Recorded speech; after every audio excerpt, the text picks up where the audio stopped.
Hey, let's reconvene. This is a reconvening meeting from our regular meeting earlier in the week. Special meeting. A special meeting.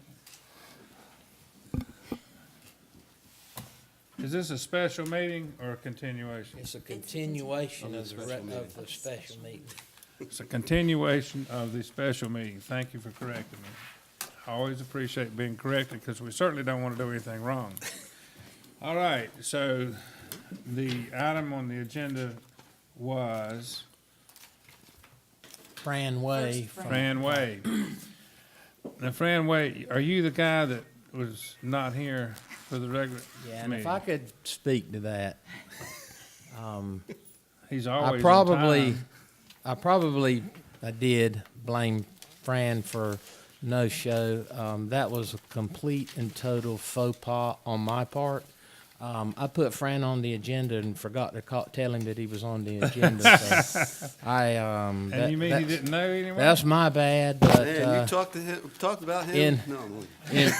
in hindsight, it's probably a good thing that he wasn't here because of the length of that previous meeting. So anyway, we've got him here today, and he's gonna hopefully give the board some background on beach management at Holden Beach, beach strand management at Holden Beach. All right, Madam Clerk, you can speak into the microphone where he is, or do you require him to go to the podium? Whatever's easier for you guys.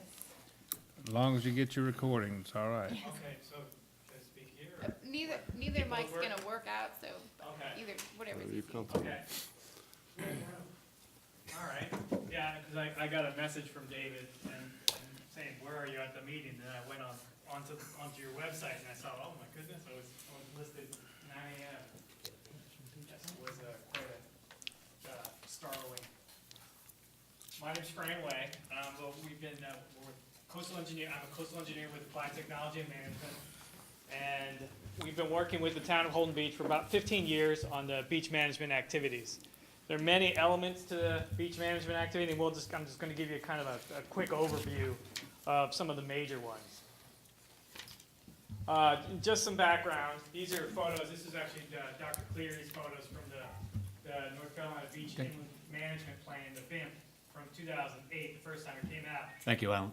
These are images of the east end of Holden Beach, and you can see all the structures out on the beach. And this was from the 90s. It was the beach was not looking good. It was pretty hard to walk the beach, probably. Different stages of tide. And so this is kind of what preempted the more active role that the Army Corps of Engineers is doing, and more importantly, the town of Holden Beach itself, because obviously the Army Corps is maybe a little more limited. This is just another image. This is on the east end as well. The top aerial is from 2008, and the bottom aerial is from 1993, and there's 27 X's here where these structures were. That in 1993 there were 27 structures basically out on the beach, and in 2008 they were all gone. They were removed from the beach. And then we go back even a little farther, and so this is a 1978 aerial on the top, and you can see there's 41 structures lost when you just compare aerials. And you can see, so there are 41 homes, and this is not even just the east end, which is the more erosional, but this is kind of creeping over into more of the central reach. And so it kind of gives you an idea of what was going on here, before 2000 or so, yes. Fran, are we saying that in '78, we lost that many houses and people came along later and built there again? No, we're saying, basically, Second row tree. Or were those houses behind them, the ones we lost subsequently? these houses are gone, and if they were there, they would be out on the beach now. And that's even when you go to the county website or anything, and you see the parcels, and there's so many parcels out in the So water. those ones that came later were set back further originally? You couldn't build. Let me say, Go ahead there. let me say something that might help you get oriented. All of you know where Hillside Drive is, right? The east end of Hillside Drive had 2 rows of houses in front of it. Do you get that? Yeah. Yeah, yeah. 2 rows of houses on the ocean side of the east end of Hillside Drive. And we lost both of those rows, and Hillside Drive is covered with the dune today. And was it like 89 Sorry. or God, my years all run together, but it's that time frame about that we're talking 89? about. Okay. Okay. So, and so that's just kind of a background on some of the erosion and some of the problems that were happening back in the 70s, 80s, 90s. In terms of the portions of the beach that were kind of separate out, we separate them out in 3 different sections. We have the East End projects, the Central Reach projects, and then kind of the unmanaged area to the west end. The East End is the most eroded, most erosive, and that's, where the most sand has to be put to kind of keep up with that erosion. The Central Reach is kind of a mildly erosional area that does need some sand, but it doesn't need as much. And then the West End, and as we were talking about, it can be erosional. It's characterized as stable, and a lot of it is just that huge dune system, which can be up to like 600 feet wide. But recently, and sometimes it can kind of get eroded, and even with some of the hurricanes and things we've had over the last few years, have really kind of eaten away the entire dune system from one end of the beach to the other. But so those are basically the 3 general areas that we have. This is another part. This is somebody from the NCBIM, and it just kind of really it was an economics part of the beach inland management plan, and it basically just said that Holden Beach was that the estimated annual total impact for Holden Beach was $92.9 million, which accounted for 1,299 jobs. And then they estimated that if 50% of the beach was lost, that would result in an estimated loss of $14.6 million annually in output sales business activity. So it's just kind of, there's some big numbers and Is that Brunswick County, or is that state, or is that, this is just Holden Beach. You mean the study the itself? impact? No, the impact. Yes, the impact, The jobs. yes, There's very few people that live here work, right? yes. So there's not 1,299 people that are working on Holden Beach. Yes, and I'd have to go back and look. The study was pretty in-depth, and it went, went the entire coast and went beach to beach, and actually just.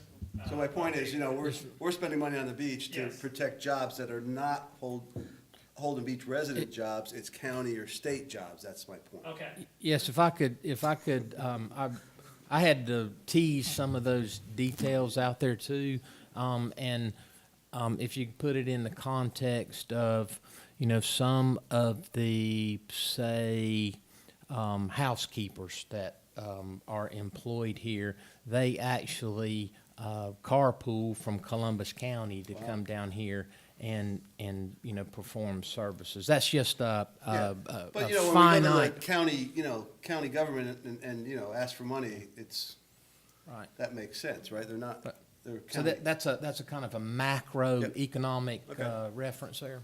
Okay. so just a quick overview of the beach management activities. We have the Central Reach project, which was just completed, about a year ago. They were putting sand on the beach a little less than a year ago. Permit extensions, the town of Holden Beach has many permits related to beach management activities. And we annually, we kind of go over them with the town and make sure they're all active. So in case something does happen, a lot of times it's much easier to modify a permit than to go for a new permit. That's especially on the CAMA side, DCM, versus the core side, which they like to open up new projects because they're project funded. Some of the ongoing projects, the terminal groin projects, the shallow draft inlets project, which is related to just managing, we usually just talk about Lockwood Folly Inlet, but obviously Shallotte has its own management that we kind of keep an eye on as well. But it seems like Lockwood Folly is the focus of the activities because it is on the east end where it's most erosional. Static vegetation line / development line, that's something that just because of the Central Reach project, that is in play now, where the Central Reach project was. But it sounds like it hasn't really been an issue in terms of, when Rhonda has to work with someone and working with, and that's implications on setback from the vegetation line. And that was, the town of Holden Beach has been really good at maintaining a really healthy, wide, robust dune system.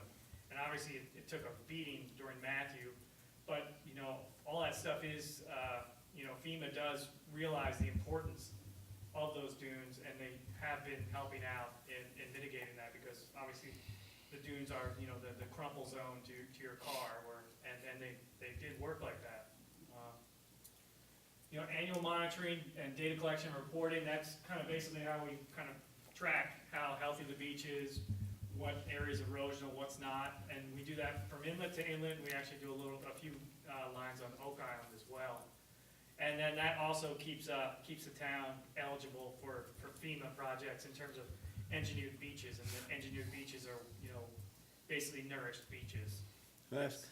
So is it true that our engineered beach is really the Central Reach only, that section? Our entire beach is not an engineered The beach? Central Reach and the East End. East End are- is okay. Yeah, and that was really weird, because even back in Hannah in 2008. But we monitor the whole island, Yes. okay. Yes, and then, because you can, yes, we monitor the entire beach. And then there could be sometime in the future where I guess, the west end might need some nourishment, and as soon as you put sand on the beach, then that would include, yes. But when we're talking to anybody, we need to refer to Holden Beach Island as an engineered beach. Yeah, We okay. don't want to lead public to believe that we're anything less than, Okay, Not true. unless you people tell me I'm wrong. I think I just heard differently. well, Well, I'm not arguing what you heard. Okay. I'm arguing for the projection and the public's image that we are an engineered beach, because one simple thing, it would be, in future discussions of trying to get monies and so forth and all that, in the public relations side, I would rather the commissioners not say, well, part of our beach we spend money on and we engineer that, and we don't do anything on the rest of the beach. Well, and I appreciate that, because that's why I asked about, we have the potential, that's why we monitor the whole beach, I guess, right? And that's why he's saying that if we have to, we can turn the whole island. well, So and I'm with you. there's kind of minor FEMA projects, and there's major FEMA projects, and the entire beach, you can put up if you can prove that the storm washed away, basically a dune of about 10 cubic yards per foot. FEMA will allow you to do that entirely, whether it's engineered beach or not. So what you're saying is accurate anyway, So right? FEMA will We're come in. both right in what Yeah, we're saying. Yes. Yes, I agree. FEMA would, and that's all the category B, G things that Yeah. David and Christie have done a lot of, but, so they'll come through and they'll, from end to end, they'll always put, at least 10 cubic yards per foot. Yep. If you Good. can prove you lost that. Good to know, good, thank you. Sure. And then the federal projects, the Lagrafali Inlet Crossing, and that's that area kind of near the AIWW, and that's a good area of, beach sand kind of washes in there, shoals up, and so they can dredge that to maintain access, AIWW navigation, and put that, but it's beach compatible, and they've been doing that, since the 70s at least, almost regularly. And it's a great project, and just recently, in 2009 actually, when the economic stimulus package kind of got underway, the Corps expanded that area a little bit to put more sand on the beach. And ever since they kind of set that precedent, the town's been able to kind of piggyback on any kind of, and nowadays the Corps is really just doing the minimum possible.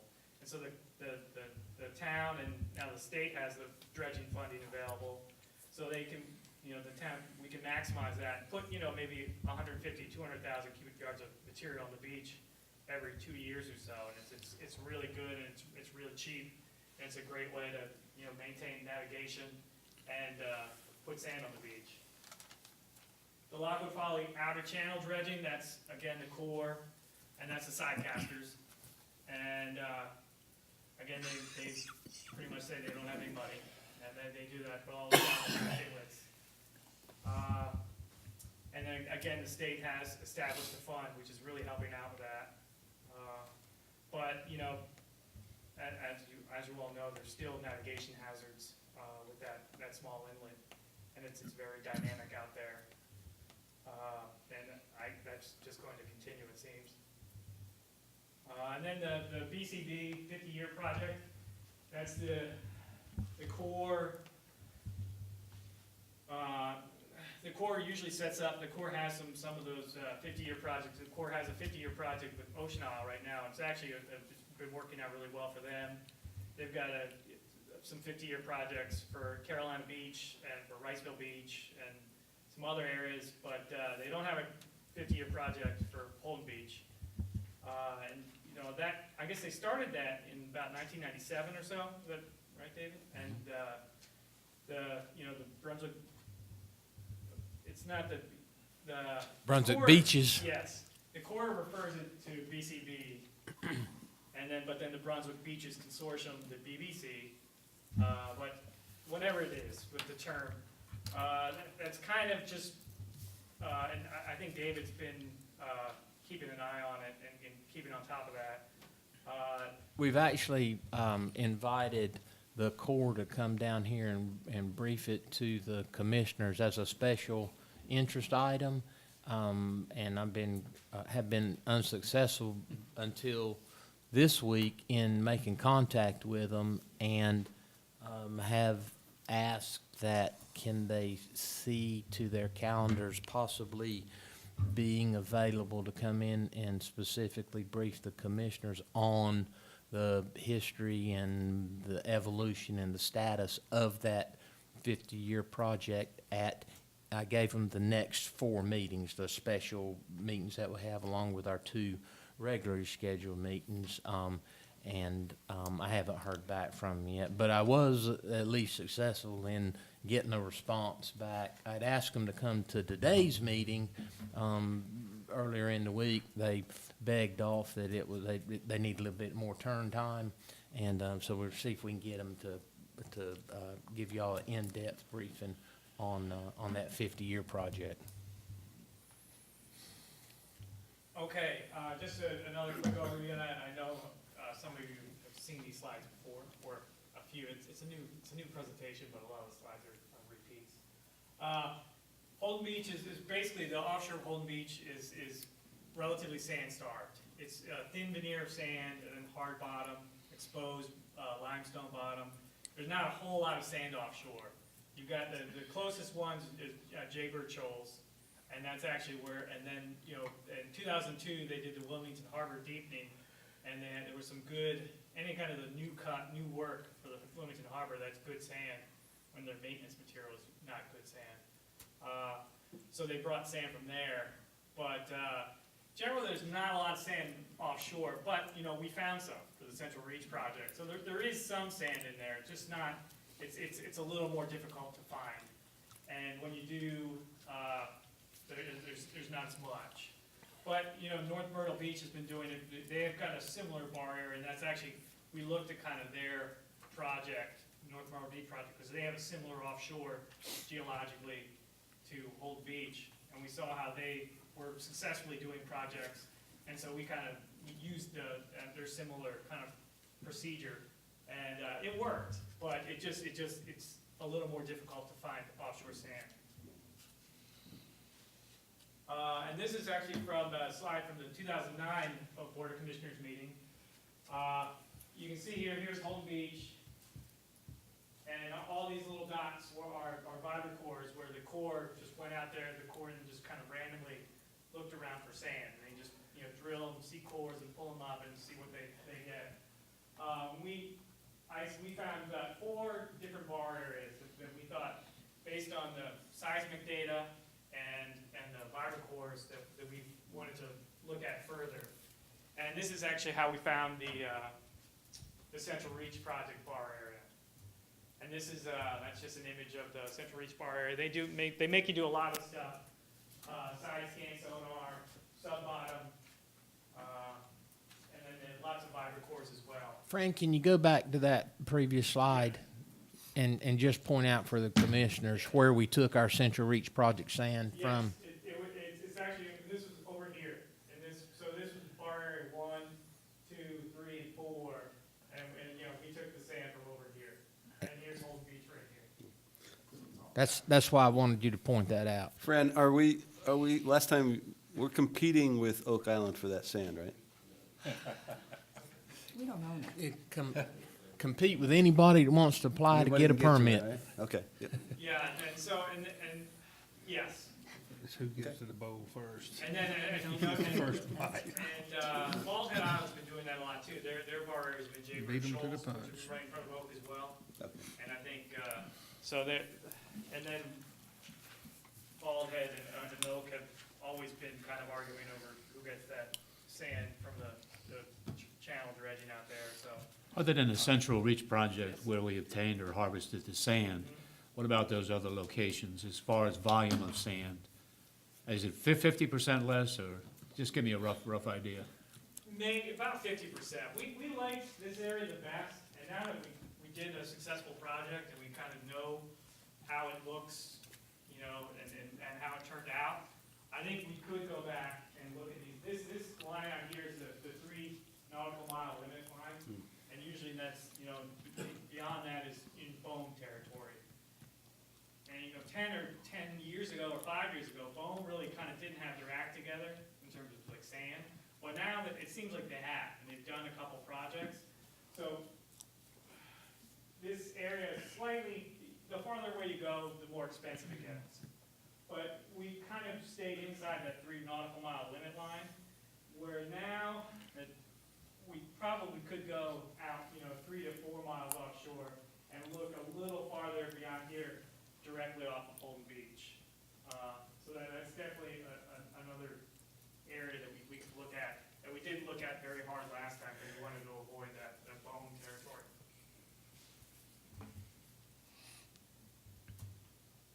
And then just here's an image of the bar area, and it's basically, it's off of Oak Island, 2 to 3 miles.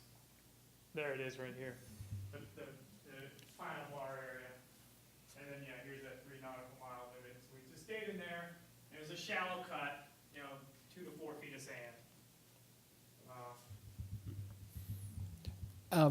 I can't resist. Frank, can you talk a little bit about how we did that exploratory, we kind of did some test wells or test bores, and then came back in, we did a real high view of it, and then can you talk to that, how that process worked? Sure. First we met with the Corps, Ben Lackey, and because he had all this data, the vibra-core data, all that data from the 90s and things from out there.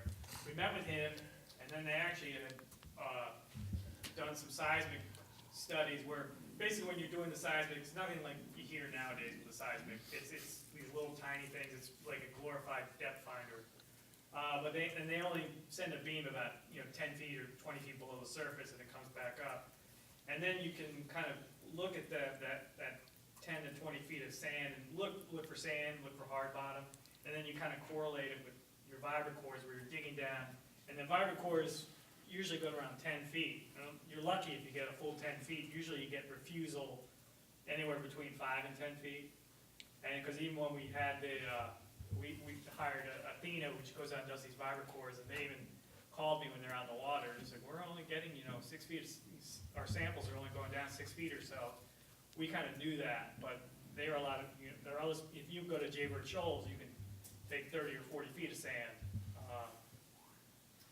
So first of all, we got the core data, and then we looked at that, and then we actually went and we did some seismic surveying ourselves. It was more like lower resolution, kind of looking around at the different bar areas, and we actually chartered a fishing boat out of Varnamtown, and went out there and we did that. and then we kind of kept kind of focusing and reducing our focus to a bar area. Then we went out and we got some fiber cores. And then, once we had the bar area, then we did have to do side scan sonar, which is kind of taking a picture of the entire bottom. And look, then we had to do an archaeological study to make sure there were no shipwrecks out there. And then, you know, just a sand compatibility analysis. So it took a few years, and but, you know, it turned out to be really successful. And when you're talking about, you know, like a $15 million project, you know, the cost for that analysis was maybe about 1% that $15 million project. It was maybe 150,000.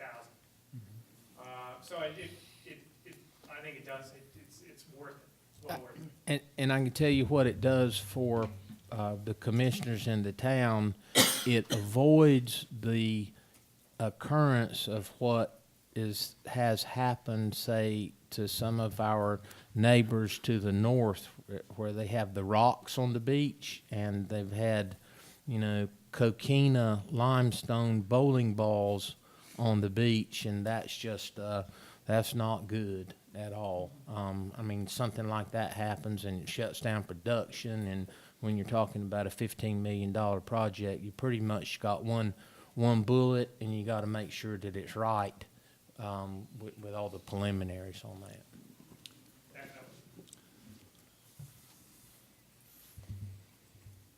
Okay, then this was at the timeline. So, you know, we began talking with the Army Corps of Engineers around 2009. And from 2009 to about 2011, we were doing the data collection for, you know, 2 or 3 years. And then permitting, and then, you know, we had the permits in hand. And that was really important because the beach actually wasn't doing too bad in 2012, 2013 when we had the permits in hand. And also, like Hurricane Sandy and all the dredgers were up there, and all of a sudden, the dredging costs were sky high. The dredging market is really fickle. We got the town got a very good competitive bid, but it's just so variable. Where all of a sudden, you get a good one, or it's twice as expensive. That North Myrtle Beach project was, you know, a little less sand. It was $25 million.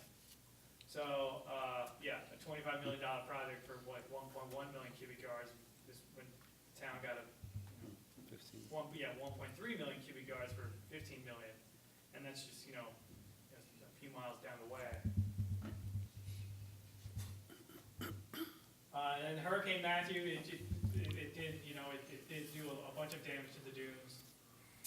And the dunes, you know, it's nice to have a great, healthy dune system, and that does work, you know, during storms to absorb that energy. And here's some more images of Central Reach project. The bar area, the bar area still has about 500 or 600,000 cubic yards of material left in it, so it can be reused again. And that was always the intention. Oak Island has expressed interest in this bar area, and there aren't any rules against that. And that 500,000 cubic yards, that was that's a walk away when we finish the project. We have no idea what type of recharge will occur out there, if any. Yes. Okay. Yes. And then recall that 1.3 that's the biggest nourishment ever on Holden Beach. But in 2002, the Corps put about 525,000 cubic yards of material out there, and that's a good amount of material, and that could last, you know, a good 10 years maybe if you're doing some smaller projects. The Central Reach project, we're hoping to get, assuming that there's still some minor Lockwood Quality Inlet projects and things to kind of augment, we think it could, you know, up to at least 10, probably 15 years. So from a planning perspective, it depends on how conservative you want to be. You know, a few major storms could really knock that history down, but you know, based on kind of historic erosion and the way the beach is performed, you know, we're hoping that could be, you know, that could be a 15-year project. Because we talked about Matthew knocking it down somewhat, right? I mean, and that's, you know, it's gonna happen. Well, and then Irma, yes, exactly. Now, so Irma wasn't too bad with it. We still haven't had, we'll look at the survey data and just keep an eye on it from year to year.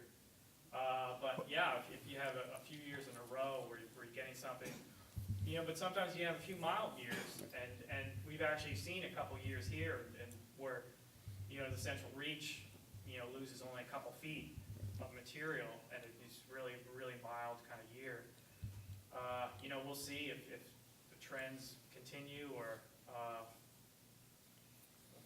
so yeah. 10 years is a good number, because that's what our financing is, 10 Yes. years, so. Mhm. Yeah, and then I think it should last more. It's based on the core project in 2002 on the Central Reach.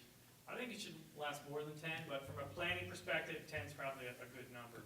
Okay. And then if you can get that permit, kind of hang on to it, and just kind of wait and make sure the dredging, just wait until you have to do it. How long does the permit last? Permits are good for 5 years, but then you can also get extensions, Renewal? and then extensions are pretty common. And I assume there's different types of permits, Yes, shallow draft and, yes, okay. yep. How many different types do we have? Probably Basically, DCN, CAMA, the state, they've got their own kind of permit mechanisms, and a lot of times the town is still working under a permit that was issued in 2002, a major CAMA permit, 2002, and they just keep modifying it for the Central Reach project, for the Lackawanna Inlet, the piggyback project. They just eat the upland projects in 2008, 2009. They like to just modify that permit, and you still have to put in a permit application, and it'll go out to public notice and everything. But then the Corps will separate it out. So the shallow draft inlet permits, they're separate. There's a list of different permits. I've actually got, and these may be a bit dated, but I've actually got here that we have 3 core permits that are active now. One would have been the Central Reach permit. The other one would have been for our Turkey Trap mine site permit. And the third one would have been the general permit that we got for the Lockwood Folly piggyback. And I don't know if that's still a thing, but, and all of those have what I call rider permits that run with them. Because, for example, for the permit that we got for Turkey Trap, we have to have a North Carolina mining permit that goes with that. So there are, and also a DOT driveway connection permit that goes with that. So there's a whole host of permitting issues that we encounter depending on what And then project we want to do. And then the other question I have is the process for extending the permits. When does that red flag come up in our system? Or how does that come up? Do Comes we up- handle that, or you handle that, or who handles It comes up when Fran and I go, hey, we got this list of permits and it's gonna That's what I expire thought. here in 6 months. We need That's to what I thought. keep it. Okay. Keep it current. They pretty much always expire on December 31st of every year. So for the annual monitoring report, which usually comes out in September or so, we'll review every single one, and then at that point, we've got a few months to just Good. file for that extension, because we had to do that actually this year. And then next year it'll come up, the shallow draft inlet ones are expiring in 2019, and so, yeah, always December 31st. So, this is, the Lackawanna Inlet. I just wanted to back it up in here. This is the Lackawanna Inlet crossing near the AIWW. And then from here out, you have kind of the outer channel, or that's where the sidecaster goes. This line right here, that's the coal regs line, and that's the U.S. Coast Guard collision regulation line. When you're seaward of the coal regs line, the type of dredge you can use, it's gotta be ocean certified, it's gotta be, the level of safety is through the roof. For any kind of dredge, it has to operate out here. And then back in here, doesn't apply, and that's when you have the smaller dredges and the smaller, the mobilizations are less. They're easier to, they're just more economical, but they can't operate out here beyond this coal reg line.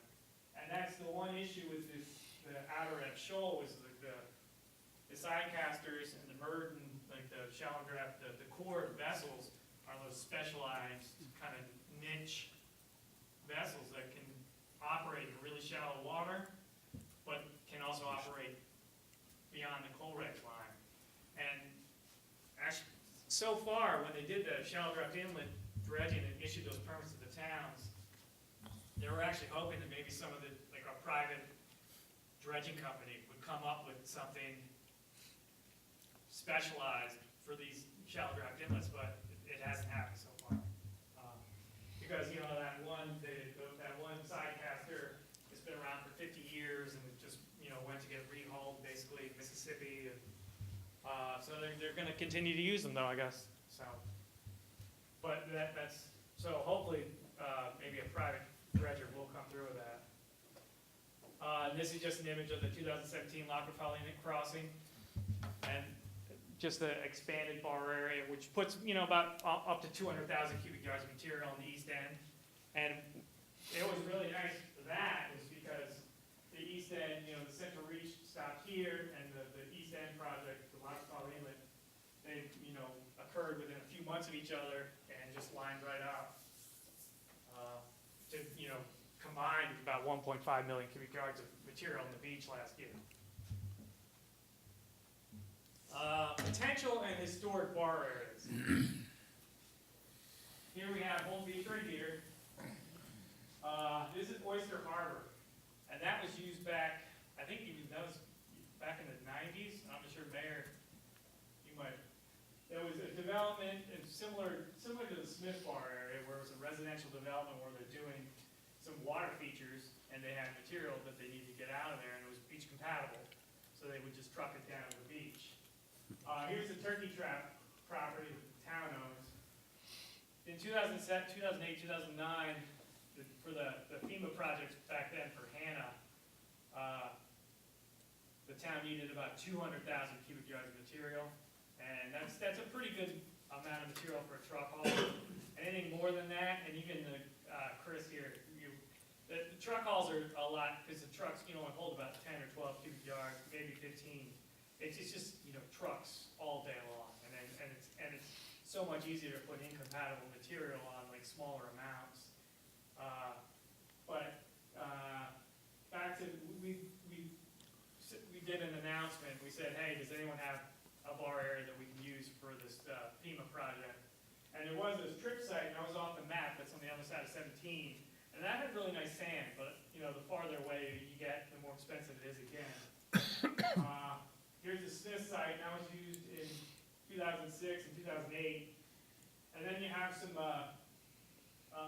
Monk's Island and Sheep Island, and they've got some material, but it's usually not. We investigated a little bit because obviously that's where they usually dispose of material when they're dredging the AIWW. And we looked at all those areas and continued to look at them, but a lot of them just didn't pan out. Or some of them were successful. Here's another picture of the Upland Truck Haul project from 2008 or 2009. The material is a little browner, but you know it does bleach out, depending on who you talk to. Like how much time does it bleach out? And it's a lot more equipment intensive than the offshore dredging. And as David mentioned, the DOT can get involved. If it's rainy, the trucks can't operate. There are just some other things involved in that. But again, it's still a good, it's a good tool to have in your toolbox. And the town has the Turkey Trap Road site, and that's, you know, ready to go. And if you needed to use it after, you know, a major storm or something, it's there for you.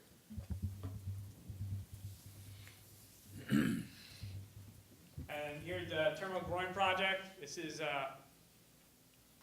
you know, the final environmental impact statement is being worked on, and David and Christie were at that meeting last week where there's like 8 or 10 different staff that review it at different it's amazing the level of review that goes on with those documents. It's redundancy really, but I think David's been keeping you up to date on that. This was just that the bar area. For the offshore bar areas, we do have some material there, but, you know, our recommendation would be to kind of go back and look at these reports again and this data again and kind of try to find some more, another bar area offshore. Ideally, it would be right off of Holden Beach, as we've talked about before, but I think and based on the success of the Central Reach project, I think going out and looking and looking for another bar area for the future for 10 to 15 years from now would probably make sense here in the next year or two. What's the shelf life of some of this data that, you know, it's 3 years and it's kind of worthless, or 5 years, or?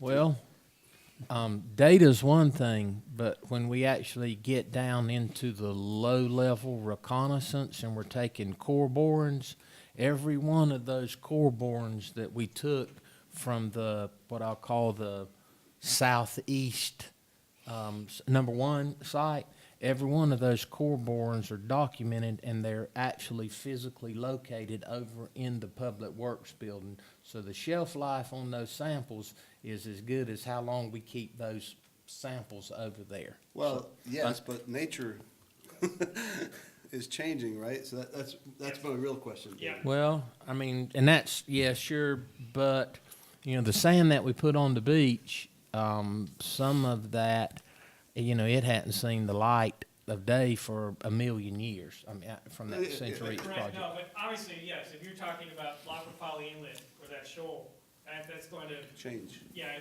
you know, if you dug a hole, it would fill in within 6 months. When you dig a hole 2 to 3 miles offshore, 4 miles offshore, and 30 to 40 feet of water, it doesn't move much. Okay, So if you did do a core, you know, those cores are in 35 feet of water, and obviously, you know,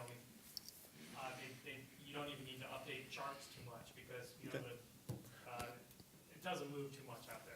Probably the important thing to note there is the fact that those core borings and the samples and the grain size analysis is used to get the permit. So when you got the permit, you know, you got the permit until you get ready to go with it. For But 5 years, right? yeah, So- yeah, and then you, but what happens is, say you have an extended period of time that you don't execute a permit, you do a pre-project reconnaissance just to make sure that the sand's there. Yeah, I mean, we that's did just- that for the Central Reach project actually, because we had that permitted in 2012 based on basically 2011 data.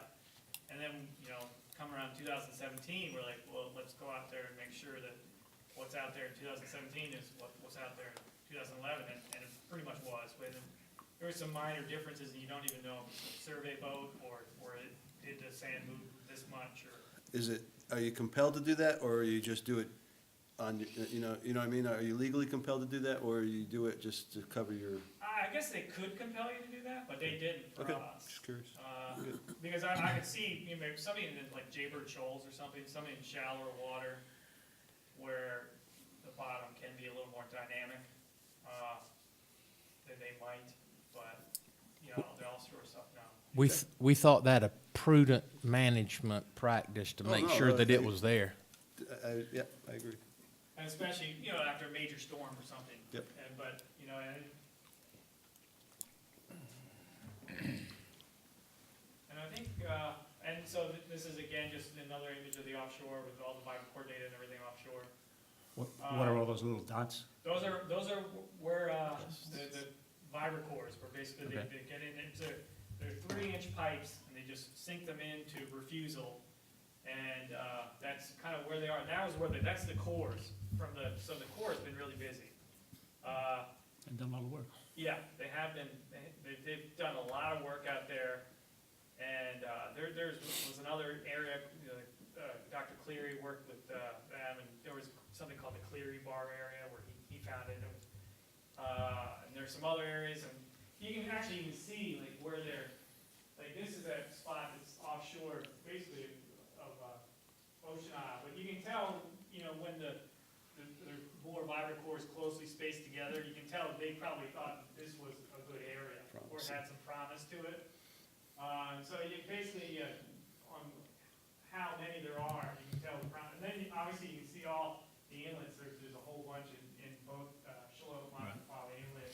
And then over even up in here, that's Yellow Bank over here behind Oak Island. And so they even got out here a little bit. It looks like. So that's kind of the basis of our data, but a lot of times that old data is not that great. And it's actually was great timing that we, Ben Lackey, he retired a few years ago, and he had like all the institutional knowledge of the geotechnical. He was their geotechnical guy, and it was great that, you know, I just went up there. We sat for one whole day and just kind of, he talked. Everything was hard copy. And he had stuff in archives and all that, but even just talking to him during this study it was a really good thing that is no longer there. And then this is just another image of, this is that seismic data that I was talking about. And then you get that data, and then these are the vibrant cores, and you can kind of look, and you can look at the sand and say, okay, here's sand, here's mud, here's clay. And then you kind of put it up against these pictures of the seismic data. And then you can see kind of the reflectors, and you can say, okay, well, this is the hard bottom, this is clay, or this is beach-compatible sand, and that's kind of one of the ways we do that. And then you just take measures. The best sand is usually in the top 3 feet around here, and then top 3 or 4 feet. And then you get to some kind of mediocre sand, and then you get hard bottom limestone.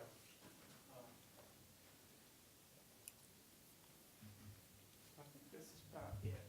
And then, you know, we did volumes, and when you do volumes, like back of the calculator volume, back of the envelope volumes, we're always, you know, above, like, these are the 4 bar areas that we looked at before.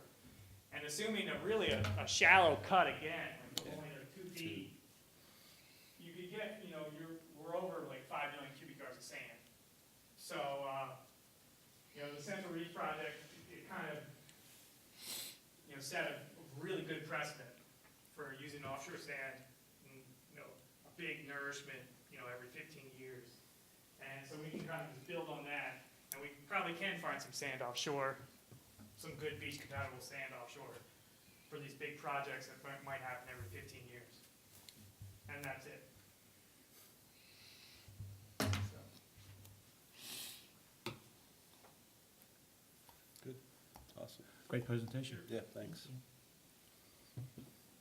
Any more questions? Thank you very much, sir. Thank you. Should I hang around a little bit? Or? We're going into budget workshop and, yeah, You're you welcome to probably, stay you're and welcome enjoy to it. stay, yeah. Maybe 10 or 15 minutes to get a flavor of it. That'll be enough. All right, are we ready to go to the budget part? Yes, sir. All right, you wanna lead us into that, or how are we gonna go forth?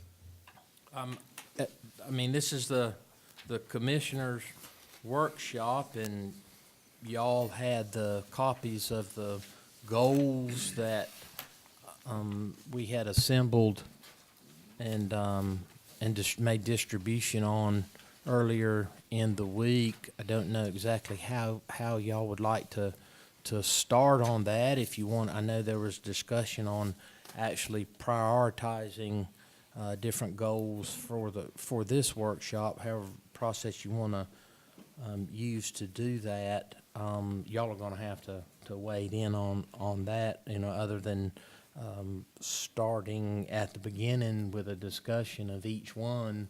It is probably the only thing I would know how to do at this point in time. May I make a suggestion? Absolutely. Because I mean, David's thing about going one by one and any questions anybody has to ask is absolutely the right way. What I would suggest then, You know, I had said that I usually group things must have, should have, nice to have, or, but if, once we're all done, we each of us assign a 3 for must, a 2 for should, a 1 for nice, and a 0 for, I wouldn't give that a priority this year.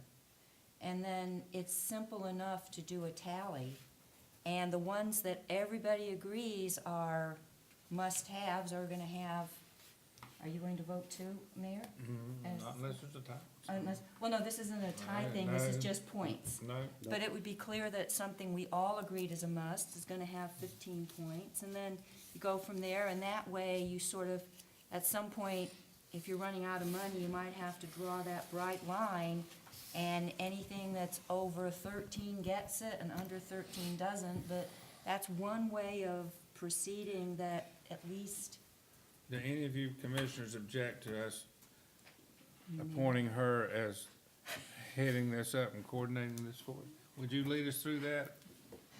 Does anybody have a better idea? No, that's a good Sounds idea. good to me. So, Congratulations. thank you, so say that really. again, 3 is a must, 2 is a Should, should, one okay. is a nice, and if something you just think, this just isn't a priority for this, at least for this year, you just don't give it any points.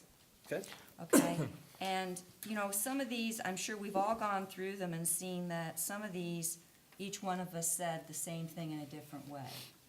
So it's not that we necessarily have quite as many bullet points as are here to discuss, but we still have a good number, but there may not be many questions on them. If- So, If we're gonna use that, I'll attempt to keep that note that Heather's function is to capture the minutes of the Yes. meeting. And, in order to, how would we tally them? I'm gonna need to draft one of my folks to help me. I'll try to make, well, you guys are gonna we have a do your white- own score sheet, I guess. Or do and- we have a whiteboard that we can drag in here? But otherwise, what we all do is we simply. Tim says yes. We assign the numbers and we hand them to somebody to tally them up at the end. You know, Okay. that's another way of doing it, is now everybody just put your numbers against what we agree on are the bullet points, because we may consolidate some of these bullet points into, these 5 are all the same thing. So we can either do it on a whiteboard, or we can just do it- Everybody's got one of these. It Every- might be just as easy to do them on these, Yeah, to compile them. yeah. Does that work? Just, okay, and we'll tally? Okay, then it's gonna be going point by point, and I guess the person whose name is against a bullet point, if anybody has questions about that point, wants more detail, direct it to that commissioner. fair enough. Does that make sense? Then if we do general management first, does anybody see that certain of these are duplicative? Or are they all independent?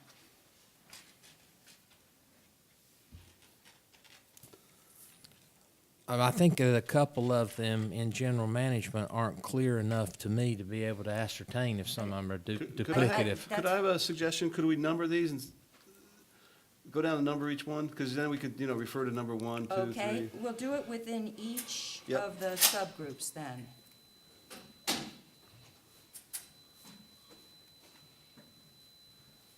Yep, the first one is 10. Yes, okay, so there's 10 in general management. Yep.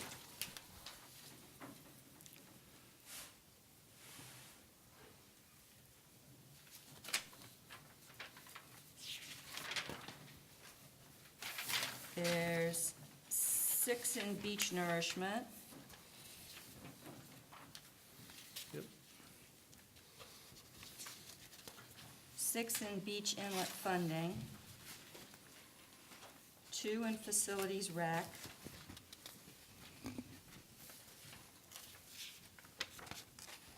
5 in staffing.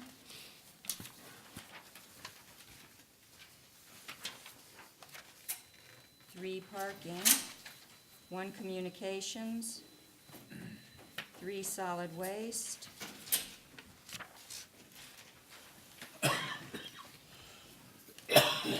And 4 in sewer system. Yeah, I don't quite understand that last page. You have, The what? The 4 sewer system? no, that last page, is that, Yes, what I did is when I sent my, my objectives to David, I gave a lot of detail about why I was saying something was important. So the Okay. last page is what I had added to explain why I felt it was important to address the restrooms at the pumping station. So the last page is all with that last point. Number 4. okay, It's okay, all, fair it enough, all applies to Fair number enough. 4. fair enough, okay. I asked you to do that because, Yeah, number 2 kind of talks about, general fund, and so does number 5, right? Right. Makes it a little easier to, yeah. Tim, we don't need that. Sorry, Tim. It was discussed then when you were gone.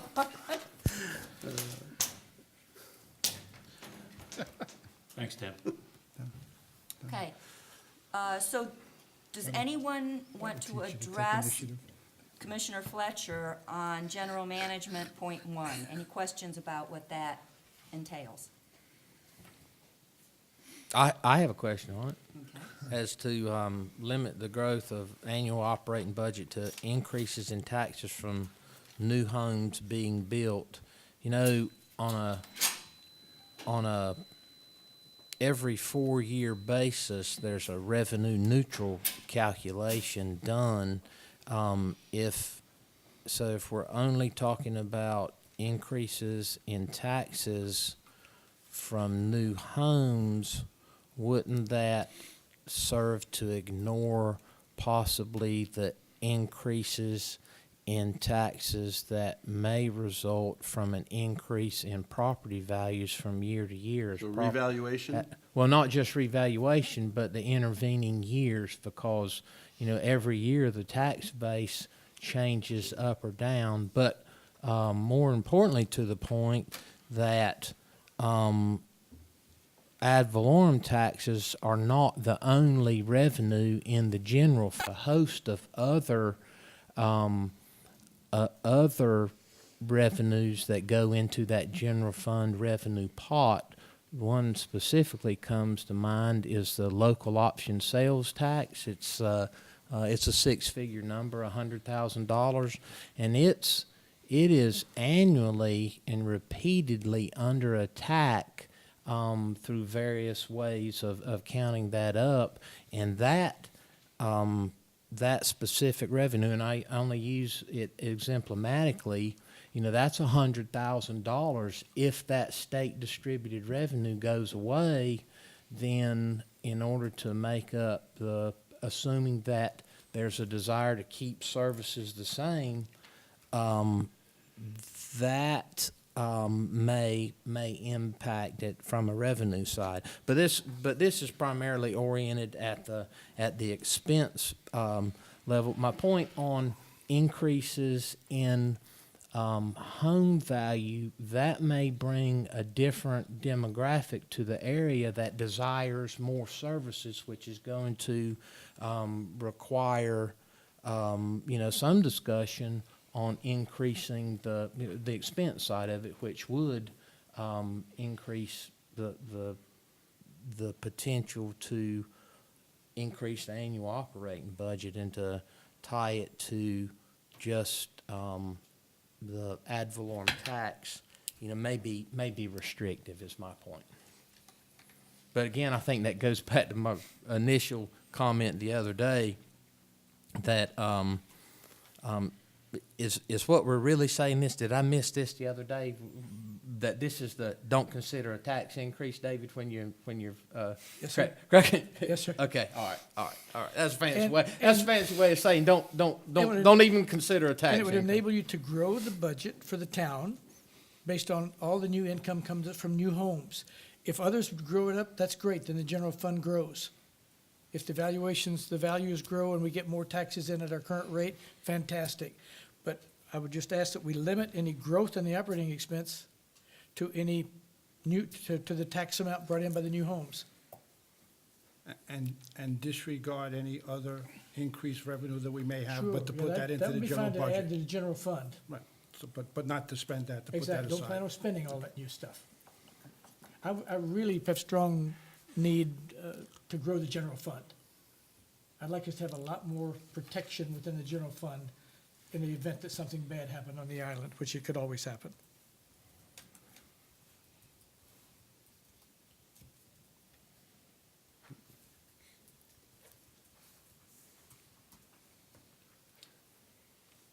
Is there need for more clarification on that? Okay.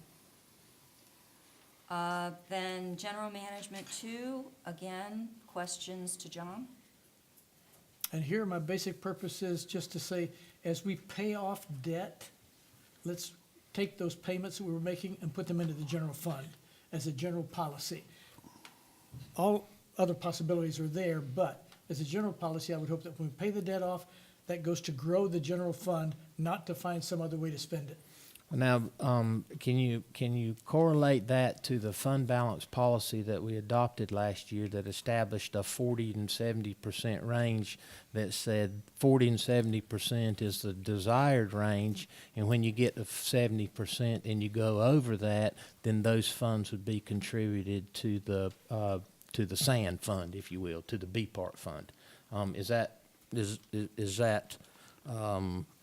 Does that marry with that? I think it with that? does. If we reach Okay. 70% in the general fund, I'm 'Cause- happy as a lark that excess money would go into the sand fund then to protect for that 10-year plan to refurbish the beach. But I guess David says between the two of them, you would kick extra money into the fund long before you reach 70% if we happen to pay off a debt service. Well, yeah, you wouldn't have spent it, so by default, The it general fund, falls right. into the But- fund balance. Yes, but if this was adopted, then you wouldn't be able to spend that money that you don't have to use for the debt service on fixing the roads or putting in more facilities or doing something else. It would just go into building up the general fund. Well, I mean, that's really a practice. You already have that policy in place, so if you're not spending money by default, am I saying the same thing? I'm sorry, I have to No. do that. I'm a didactic learner, so I have to repeat things sometimes. So what you don't spend by practice falls into fund balance, and once it would add up from today's. Then what do we need this for? Either it accomplishes something or it does something that we've already Prevent you from accepted. looking for other ways to spend the money. And I guess that was what I asked. If, we'll just make it simple, we stop paying a $2 million debt service. Right. If I understand what David's saying, is there's already a mechanism that says that that's going to go into the general fund. And so that's that. And what you're saying, or what I understand you to say, is that even though we already say it's going into the general fund, don't even think about spending it on something else coming out of the general fund. Till you grow the general fund to 70%. Yeah, that debt service is one of I got it. hundreds of things you could spend it on. So you're telling us we have a possibility of exceeding 70% of the general fund? I was just saying, it's 40%, Yeah. roughly right now, and when we crunch and punch the numbers, we'll have an estimated fund balance, ratio that the board would consider.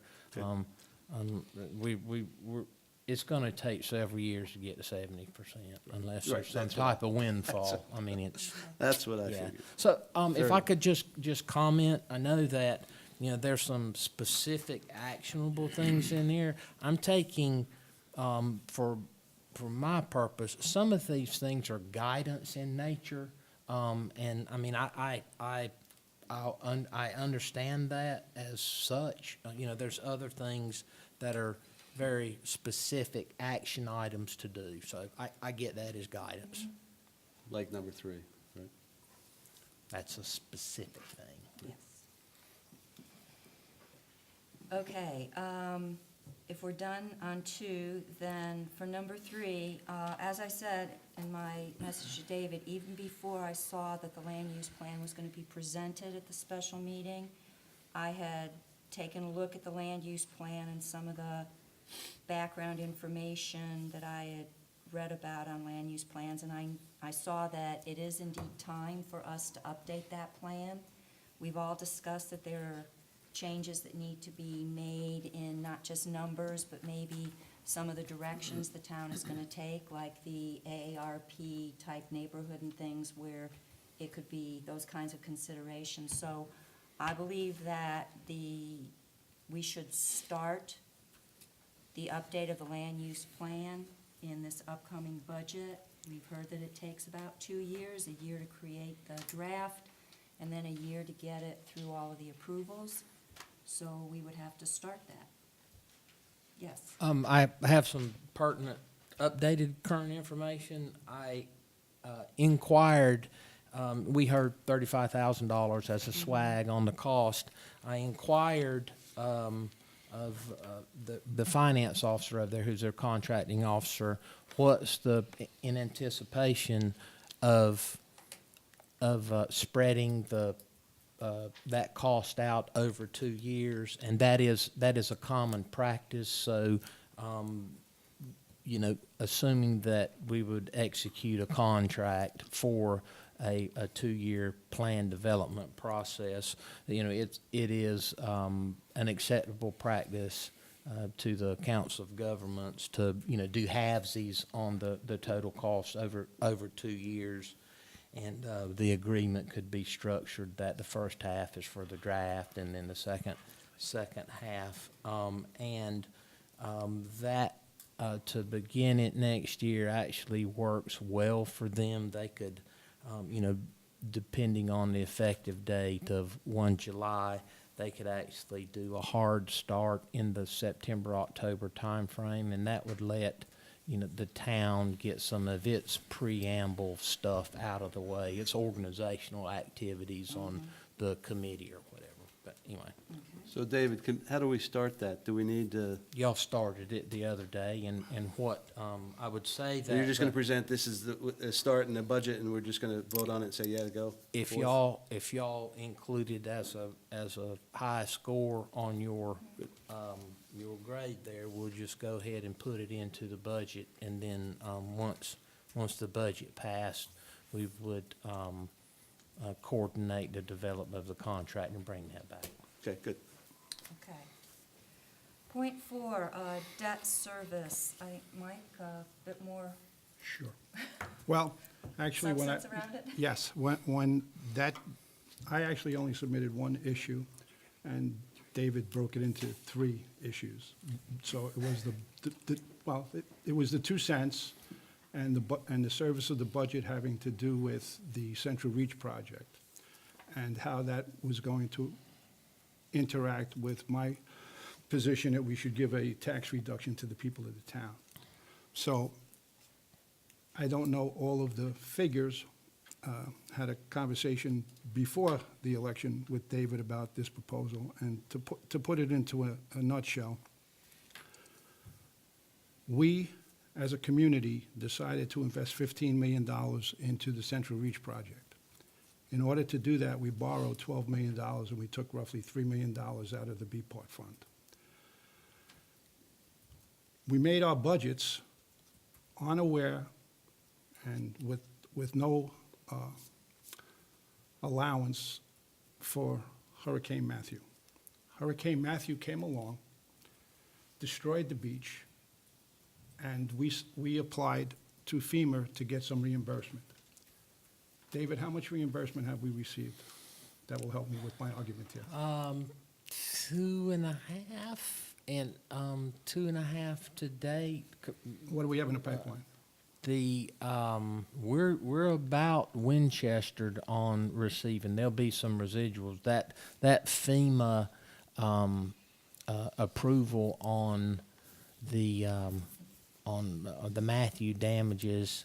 Of course, that was based on a federal estimate, which is highly Okay. inflated. But I think that the important number that, that we're talking about is that you're gonna have about 5 million cash, to work with in terms of escrowing or using as a pot to draw from in order to reduce the taxes. So, and that includes the FEMA reimbursements that have come in and.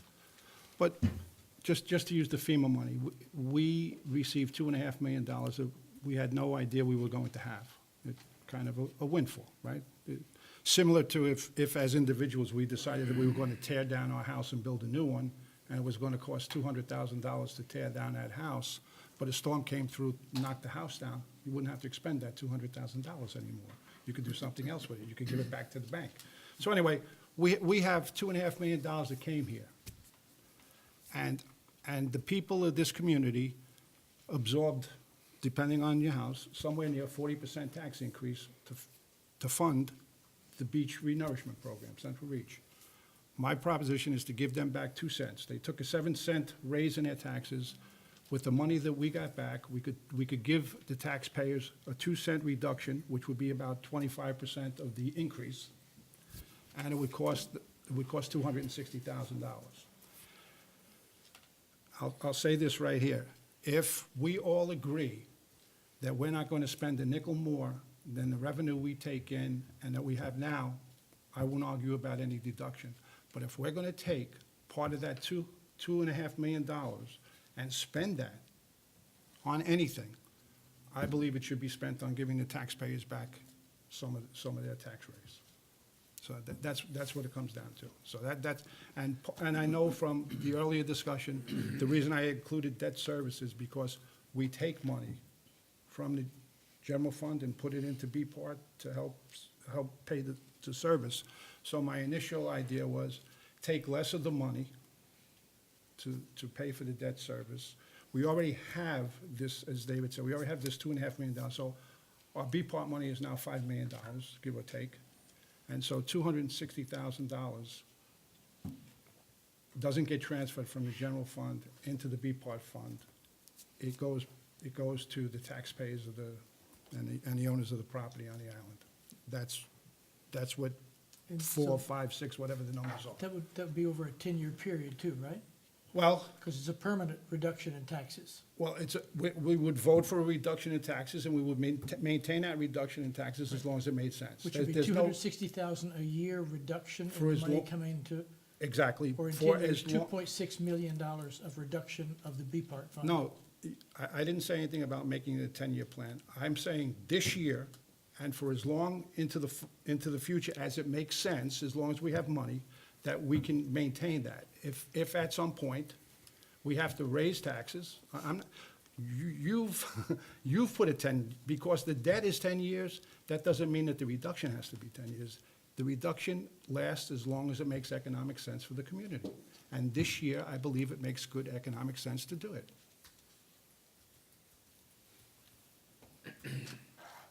Can I comment on that? Absolutely.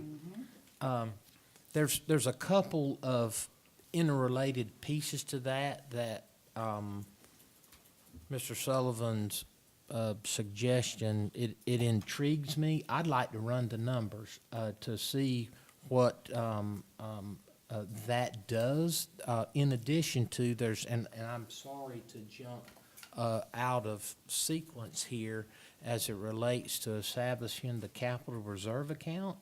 I would like to run the numbers. I don't think that that's impossible to reduce the tax rate by 2 cents, but don't hold me to that without, being able to run the numbers. I think it prudent to put that in as a draft, and, I mean, if that's what how the commissioners want me to proceed, I'd be interested to see how it flakes out, tell you the truth. I haven't run any draft or anything on that. That makes perfectly good sense to me. Yeah, my take is, yeah, I agree. Run the numbers. I agree with you 100%, Mike. If we're definitely not gonna raise taxes, right, or spend that money rather than giving it back, for sure. If there's an overage, absolutely 100% agree with you. My take is obviously the next one, right? Our goal is to increase the B part fund and general fund and do it in a way that you're not taking from one and increasing the other. Yeah, can I, ask for clarification on that one, and if,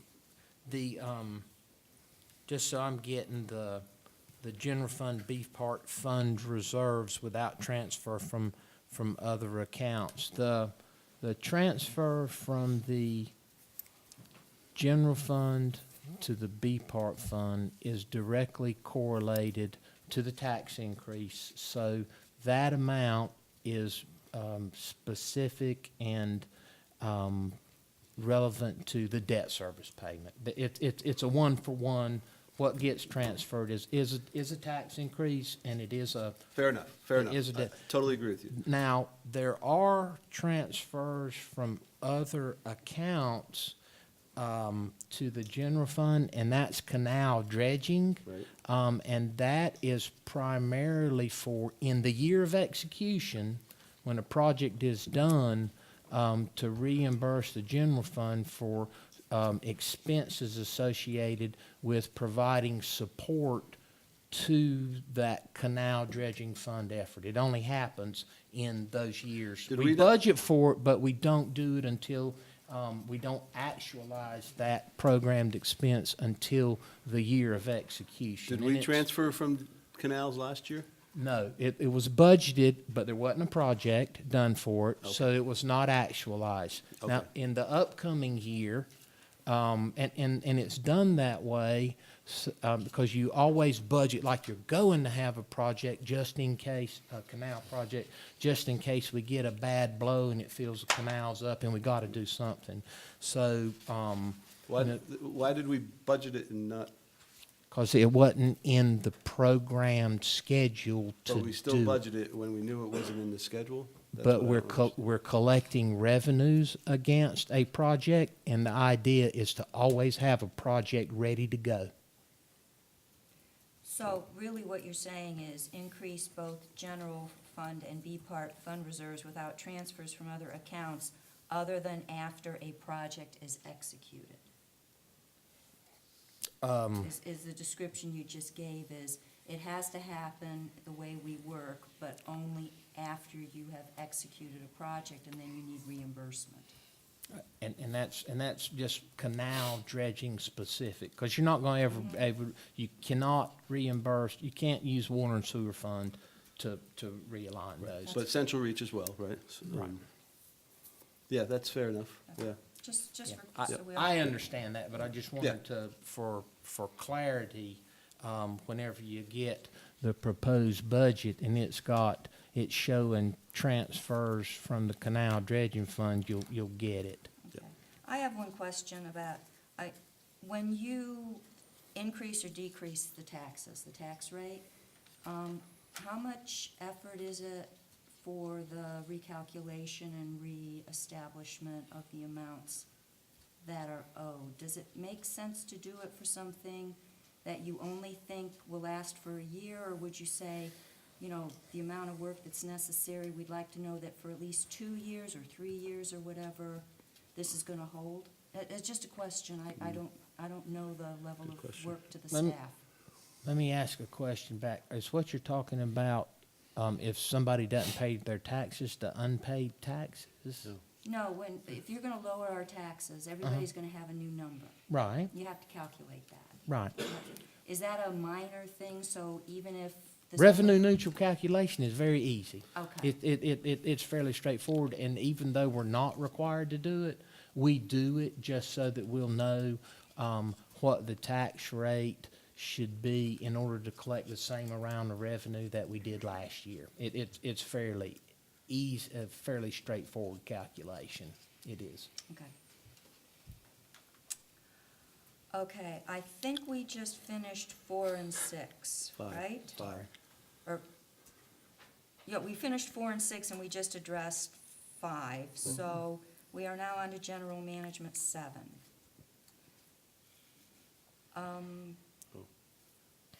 I had a question, Joe, of key infrastructure requirements. Do you have specifics? Let me comment Maybe- on, go ahead. let me comment on that, because when you talk about a reserve fund, that practice will actually be counter to your desire to, increase your general fund and your B-part fund, and also your sewer, water and sewer accounts, because if you're talking a reserve fund, there's specific rules that go along with establishing that. But for example, if we establish a reserve fund to escrow monies for a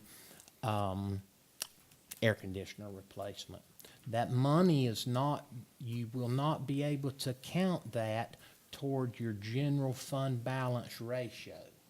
And really, it's, what I think that you're talking about is, in your unobligated general fund balance ratio, that's where those types of funds are, you're given the option as commissioners to, that's why you have a general fund, of 40%, is it allows you to tap into that fund on an as-required basis. So you got a general fund balance ratio, but then you also have a subset of that that's unobligated. It's your walking around money, what you want to do with it. So that's how it actually comes into being. So if you start pulling funds out of that general fund in a reserve fund, you're actually decreasing your flexibility. What current process is in place to monitor the lifespan of the air conditioning systems that we have? When it breaks, we fix them. That's what I thought. Works every time. Do they have guarantees or not? We're out of the we're out of the It's over 10 years? we're out of the life cycle on that. And you know, where we are, we've got 13 air conditioners out there. We have not budgeted a repair and replacement for those types of systems. And what we would need to do is start budgeting and replace 2 of them a year, just in the operations budget. In repair line on new town hall maintenance and repairs is what we need to do. That's kind of what I'm accustomed to, Yeah. that we have a process in place like Yeah, that. and And you know, let's say you identify, okay, 2 years from now, 3 years from now, and if it doesn't happen, I just have a windfall. But what happens if it does occur, at least those funds are available. I understand, you know, the general fund and such, but I just wanted to see if we, as a practice, let's use this building as an example. You know, we got debt service, you know, for it, so set that aside. I want to say that our new town hall ops maintenance and repair budget is close to $50,000 a year. I want to say it's 48,000, but that includes things like insurance payments, the light bill. You know, those are baseline stable expenses. And for example, I don't think that we've been very parsimonious in putting items like that in the budget, because the buildings up until this year, it's new. I mean, we're in the 10th year now. yeah, but you still have but- your fixed expenses as electricity and that's- water and that's all this right. good That's- stuff, and you know that. and Yeah, that's- yeah.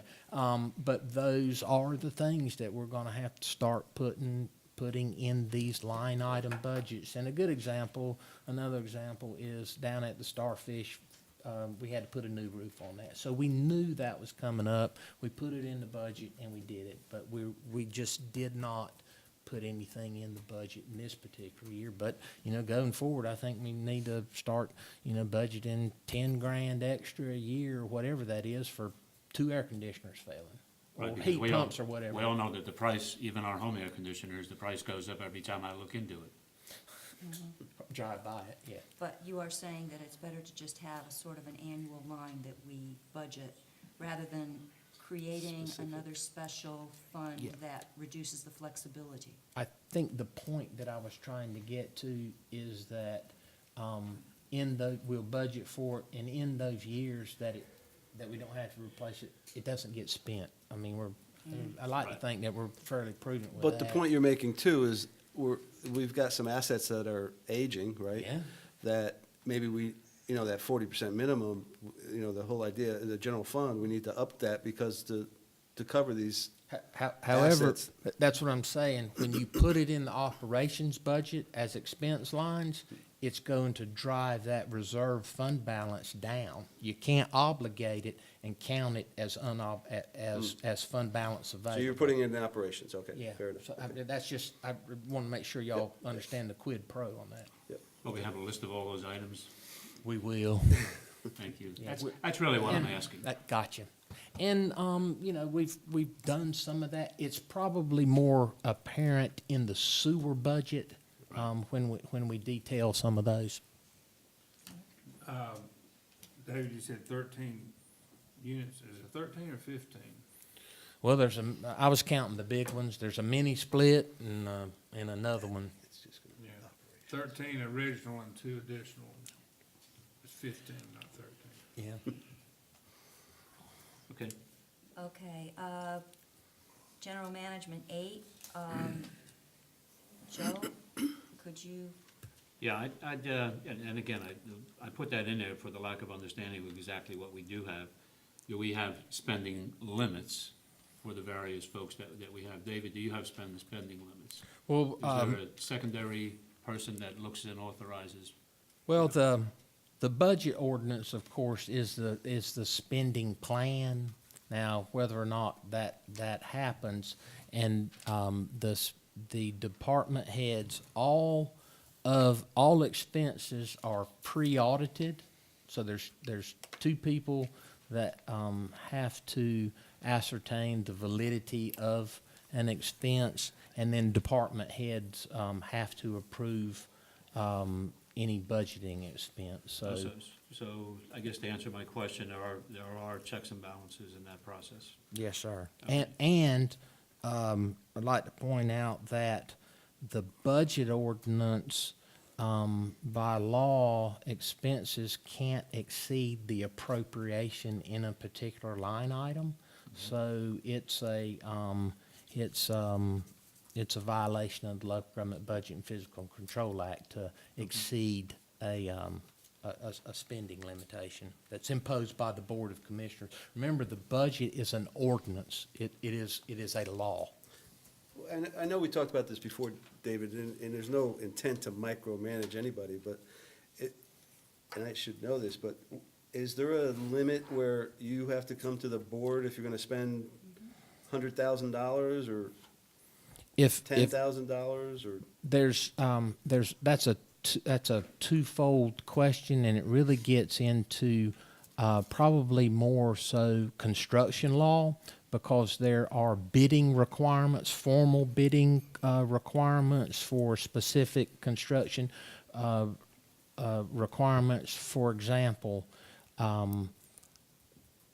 large projects, let's say a large project of $100,000, that's a formal bid process and comes forward to the Board of Commissioners. I mean, that's just, and construction management is probably the most obvious example of that. Yeah, but But outside of that? outside of that, no, the budget ordinance is the, That's the barometer. that's the barometer. Yeah. Good. okay, next one again, Joe? Yep. Budget monitoring process. How often do we review not the accuracy of the budget, but the latest estimate to spending in the event we have a hiccup along the way? Well, we do a little bit better than just estimating. Y'all get a quarterly report at the macro level. That the actual report is posted every month, at the end of every month, we post it on the website. So I don't know, what type of more formal process that you'd like to do. There's the seasonality of this too that's going to have an impact on the budget as well. Right? So a latest estimate would include that as kind of a notation. Well, Again, I mean, when I ran many of my factories, right, certain things happened within a certain period of time. And it looked terrible on a budget line item, but for the next 6 months, I would have no expenditure against those items. So and that's very obvious in our line item breakdown actual and in our and that's what budget. I meant by the latest estimate. Would it be a lot of effort at the quarterly level, David, against what we have this year? Does it benefit to do previous year for comparison? So that, again, the CT of it is more captured, because you can say, this looks, hey, but last year it was the same thing, so this is a seasonality. That's would be a function of just printing a report off that's got 400 line items in it to look at every one of them. I can actually, and it would be, we can run the same report for comparison against last year. I can tell you that we've been posting up that budget, the actual report now for 18 months. I've had one question on a particular line item. Mr. Fletcher had a question on a line item, but I haven't had anything from the public on that. I was thinking of the macro, not the. Oh, other- yeah. because I mean, it's- that's a piece of cake. So if you have, like, the comparison of last year to what's happening this year. Sure. At that quarterly macro level, it's easier. I had to do that That's a a lot. that's a fairly real low hanging piece of fruit, if that's what y'all. Only if people want think to it will see. bring some, again, it helps when you don't understand all the details behind it, but if you say, this has been going on, so this must be normal. Right. That would help. Yep. Okay? Thank you. And, the last one, I'm actually wondering, is this general management? Is this something else? How did you, because we do have a few things about police support and staffing, but, Joe, what did you mean behind this? Well, I didn't put it in. David grouped them, Oh. yeah. Yeah, I didn't put it in general management, however. I think there's- That's just where it fell.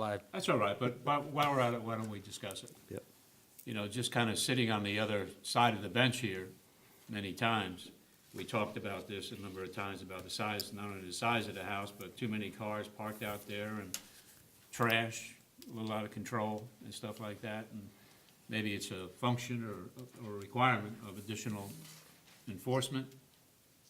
But I felt it worthy to have a discussion on this. I just don't want it to fall off the radar screen. Yeah. My question would be is, how do you want to address that? You had a citizens advisory committee that made a report. There was a couple of evolutions of that, and the board took no action, I think, on some of those recommendations. So what is the tangible action that the board how you would like to proceed on doing that type of thing? It would be my question. What's the service level expectation from the staff, that Okay. I could exclude parking out of it because we have, we discussed parking the other day. And that's back, next month, you're gonna be giving us, right. the recommendation, along with the recommendations that were presented, what we can do, what we can't do, what looks feasible, and all this good stuff. And you're also gonna have, going to have a report on the solid waste report too. Correct. That's more macro than just applicable to this particular thing, but. Well, where I see the mega event thing is more where a couple of us, and you're one of them, about additional support for the summer season. So maybe that discussion can be gone into more detail when we get to staffing and ranger discussion. Yeah, because I had listed that also under staffing as well. Okay, then if so. we can then just sort of X out 10 that we don't need to vote on it because it will be dealt with under staffing, Okay. if everybody agrees? I agree. Perfect. Okay. So before we leave general management, is there anything else? Yes, there is. Go ahead. Thank you. After I read all the suggestions that people had, I was going to suggest the funding for AEDs for the police cars. A couple of years ago, we had offered, the Property Owners Association had actually allocated money to have those placed in the police cars, and it never happened. Before I left, the property owners, I suggested that we make that offer again. Property owners, without, making them kind of agreed to that. I don't want to speak for them, but they've kind of agreed to that. I think in the community where we live, if you just look around at the people in the audience when we have our meetings, look at the people up here on the board, AEDs should be available. And if a police car can get to the scene of somebody who's having a cardiac arrest a minute or 2 minutes before the ambulance, the chance of that person surviving is so much higher. So I don't know what the opposition was to having them, but I really don't think that it's a large outlay of money. And if the property owners are willing to do it, you could just have, from speaking to the chief, we only have 1 or 2 cars on patrol at any one time.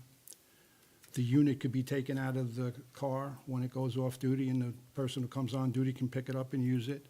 So you'd only need 3 of them, I would say, to cover the island for most of the time.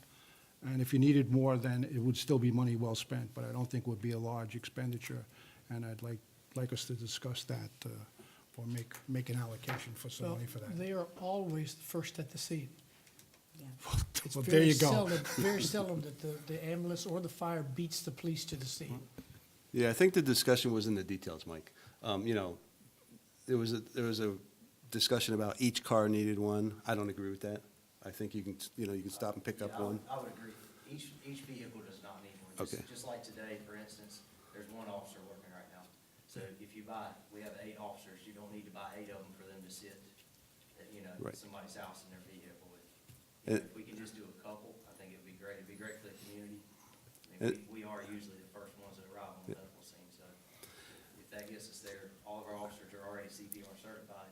And you're already trained in it. So we're already doing CPR if we get there first. So if we've got the AED, I think it's a great thing to have. I totally agree. There was also a discussion that they had AEDs at one time, and I guess they need to be update, the battery needs to be, maintained, there's a, They You have to gotta be maintain it. certified, yeah, certified. and it didn't, so I don't know whether, those are throwaway, there's, I know when I first started here, we did, I think, have one. right. And I think it actually just stayed at the police department at that time, so it was here. But I don't know what the battery life on them, I don't know if you have to charge them. I don't know any of the details on that stuff, so Right. we would have to do some research there. Usually Yeah. 5 It's years. Usually 5 years. So, yeah, that stuff we would definitely have to do some research on. And you need to make a commitment to keep them, Keep them operating. right, Maintain 'em. operational, right, right, Absolutely. yeah. But anyway, yeah, there's a few details that I think were discussed. Totally agree with you. I Okay. support that 100%, Yep. especially not only with a maturing population, but it could happen to anybody. Absolutely, absolutely. We're already mature. And you save mature. That's One- why, it's the term mature. If you save one, we'll have no question about was it smart. Still in the That's 50s, yeah. exactly right. If you lose one, then we will have a question. So if we replace the mega event house general management 10 with the question of AEDs for the police force, that's what we're, Yep. okay. Sounds good. And what we'll do there is we'll actually get a little semi-programmatic, developed on what the cost would be for, say, 3 or whatever that number might be, but also want to make sure that we cover things like, is there any specific training for it, that kind of thing, but. Okay. Okay. Anything else? Okay, beach nourishment, shoreline protection, navigation. Before we start discussing point by point, when I read these, I thought 2, 3, 4, and 5 all pretty much said the same thing.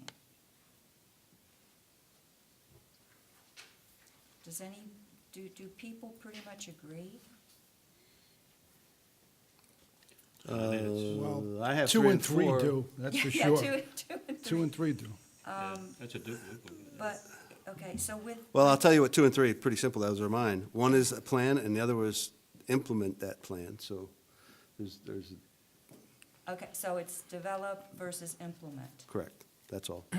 They could be combined, Okay, but, so you could either keep it separate as one's develop and 2 is implement, so it's in the same budget year. Or we can simply say develop and implement. yep. Preference? Develop and implement. Okay, develop and implement. Okay. So number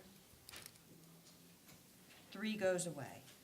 We're just gonna develop and implement short and long-term plan. Right. Okay. Now, is keep navigation open for Lockwood Folly and dredging Lockwood Folly Inlet, are those different from having a developed and implemented short and long-term plan for renourishment, stabilization, and inlet maintenance? Again, isn't it part of, But one, or number 2 now, has to do with beach renourishment and dune stabilization in addition to the inlet. I think we keep them separate. you want keep navigation open for Right. inlet, okay, Right. fine. That's why I implement, you're actually doing the job. Yeah. Since you combine them, I'd be okay, but, you're not just planning all around No, inlet it's you're gonna management. develop You're it, actually and we're gonna start doing executing it it, in the right. budget year. So I would put them together, but that's all right. I'm okay to, number 4, that's mine, since, Number 5, obviously, I think we're saying the same thing. yeah, so, if you want to, we could all collect that in number 2. Okay, as long as we are developing and implementing, Correct. okay. Okay, so I'm gonna, So you're marking Cross out 3 and 4. 5. We're marking out 3, 4, and 5. you all right with 5, Joe? Yeah. Okay, And number 2 becomes develop and implement, correct. okay.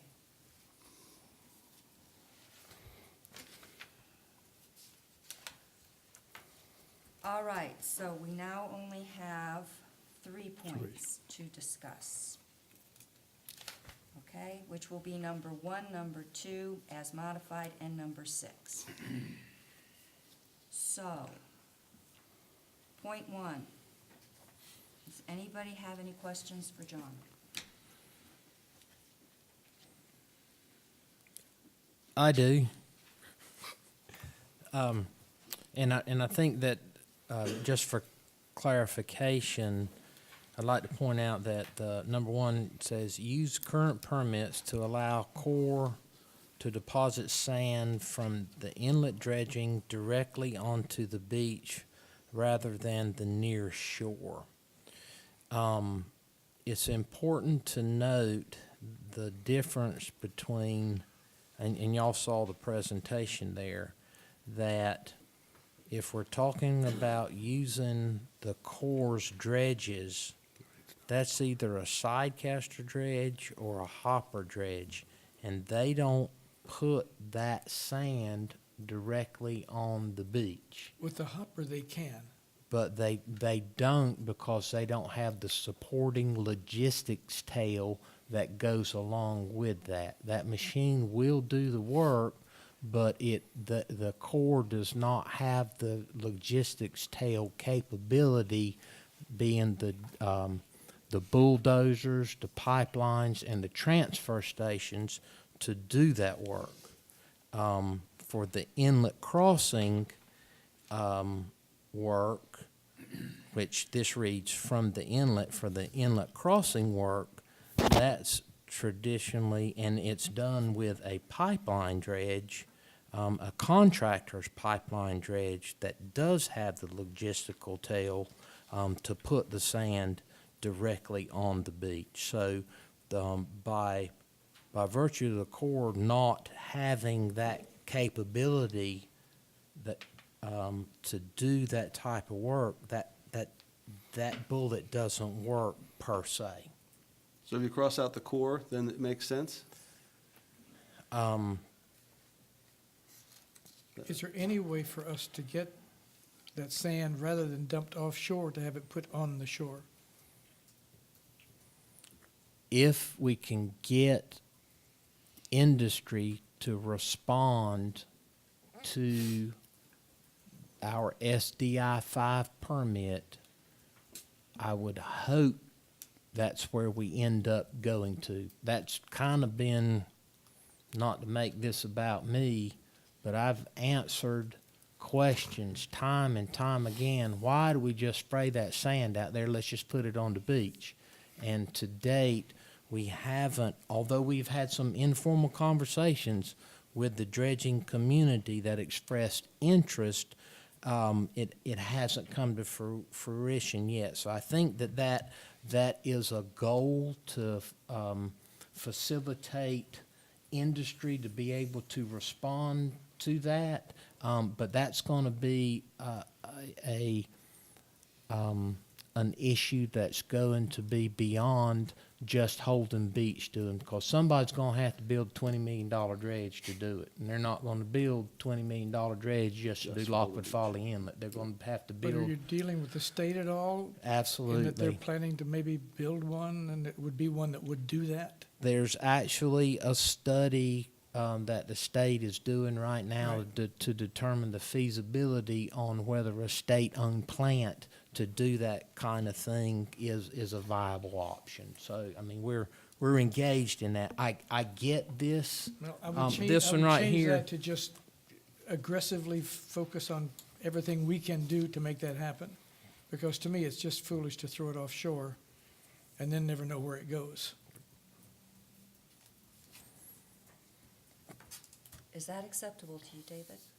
Absolutely, it's something that we've been, we've seen before and have recognized as a management approach here. Not just here, but over the years and up and down the coast. Our issue is that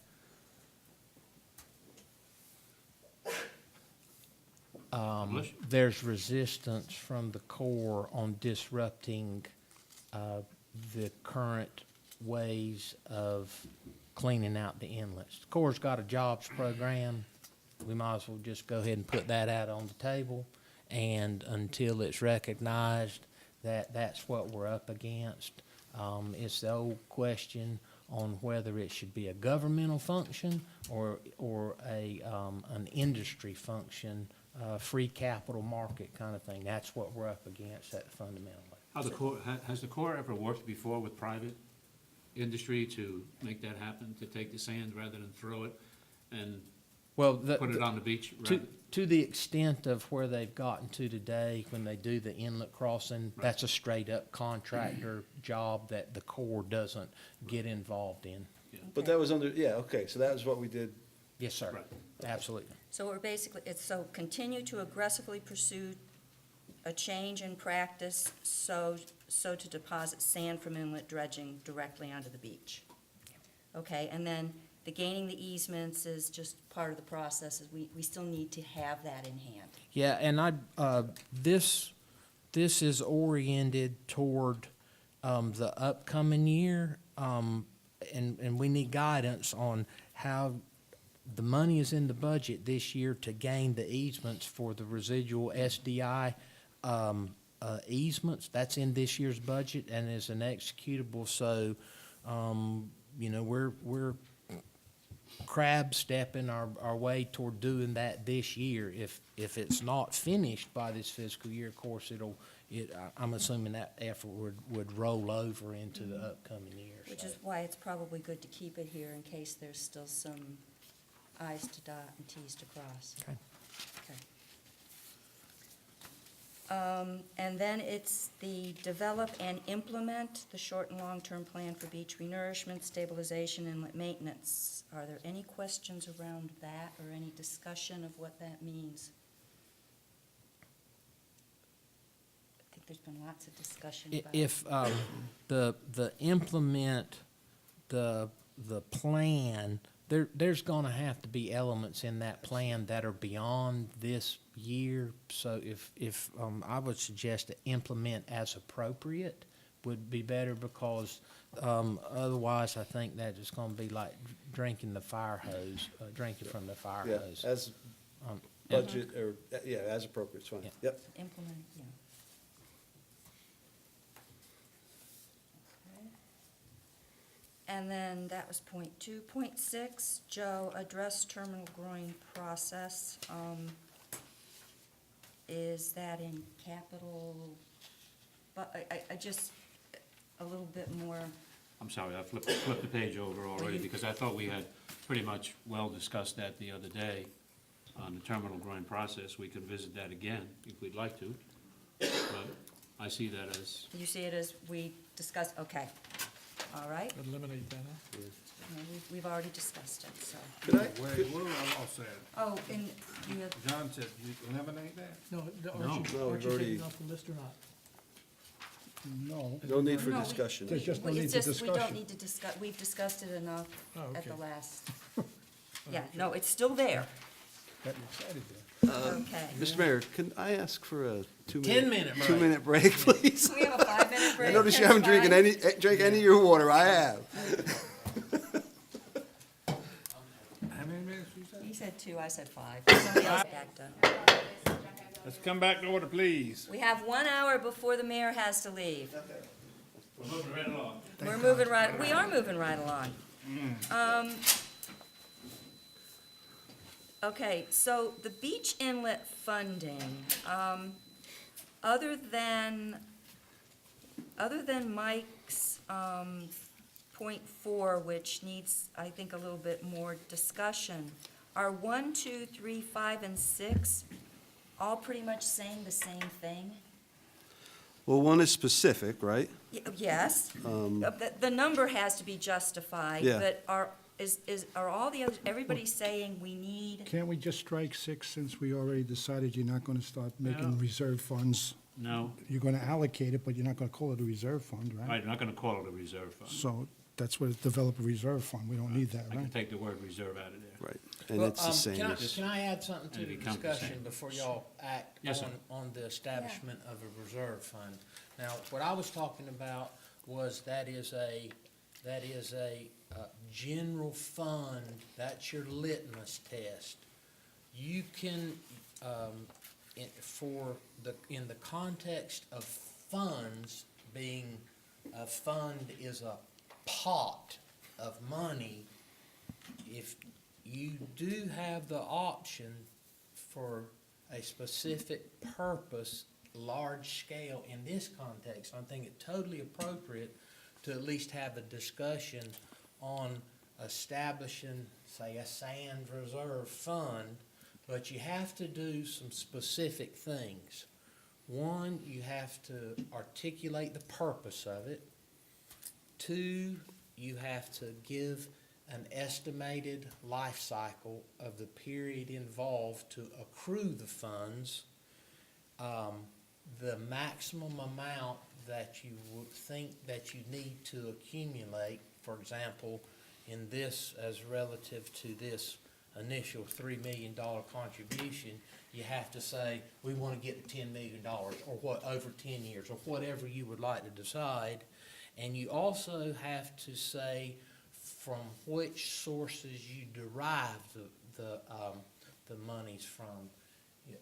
The 5th piece that's pertinent to that discussion is that you can't expend funds directly from that reserve fund any expense of funds that you would choose to do, if you have small projects come along that you would choose to pull money out of it, has to be accomplished by a resolution to amend that fund and execute the expense through the operational budget. So those are the things, you gotta put some parameters on establishing that fund. And it's different, Joe, than the original, your example of setting a maintenance and repair fund up that would go against your general fund, or count against your general fund balance ratio. There is no such critter for Right. these special revenue funds, which is your occupancy Yeah. tax. This is very, very specific, obviously, putting money into the fund over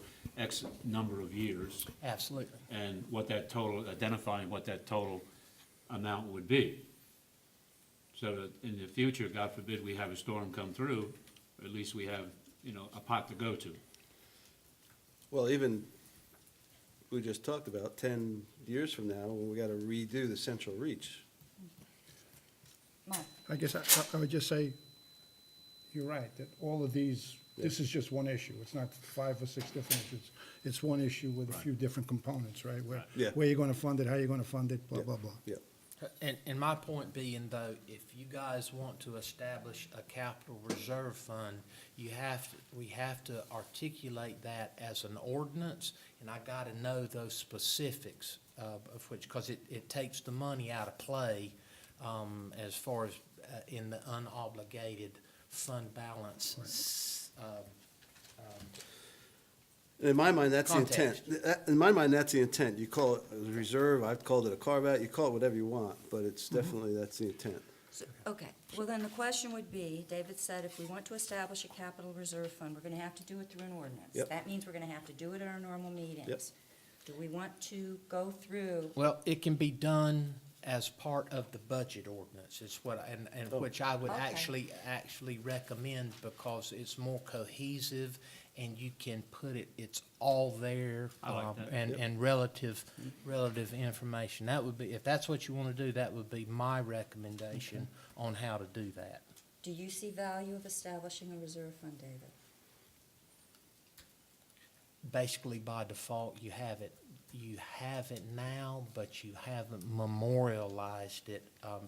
You have it now in the context of a cash account, but you have not memorialized it as far as these are the things that you want to dedicate it for. And if I could go further with that thought, it seems totally logical to me to say that you want to do, let's just call it Central Reach 2 in 10 years, and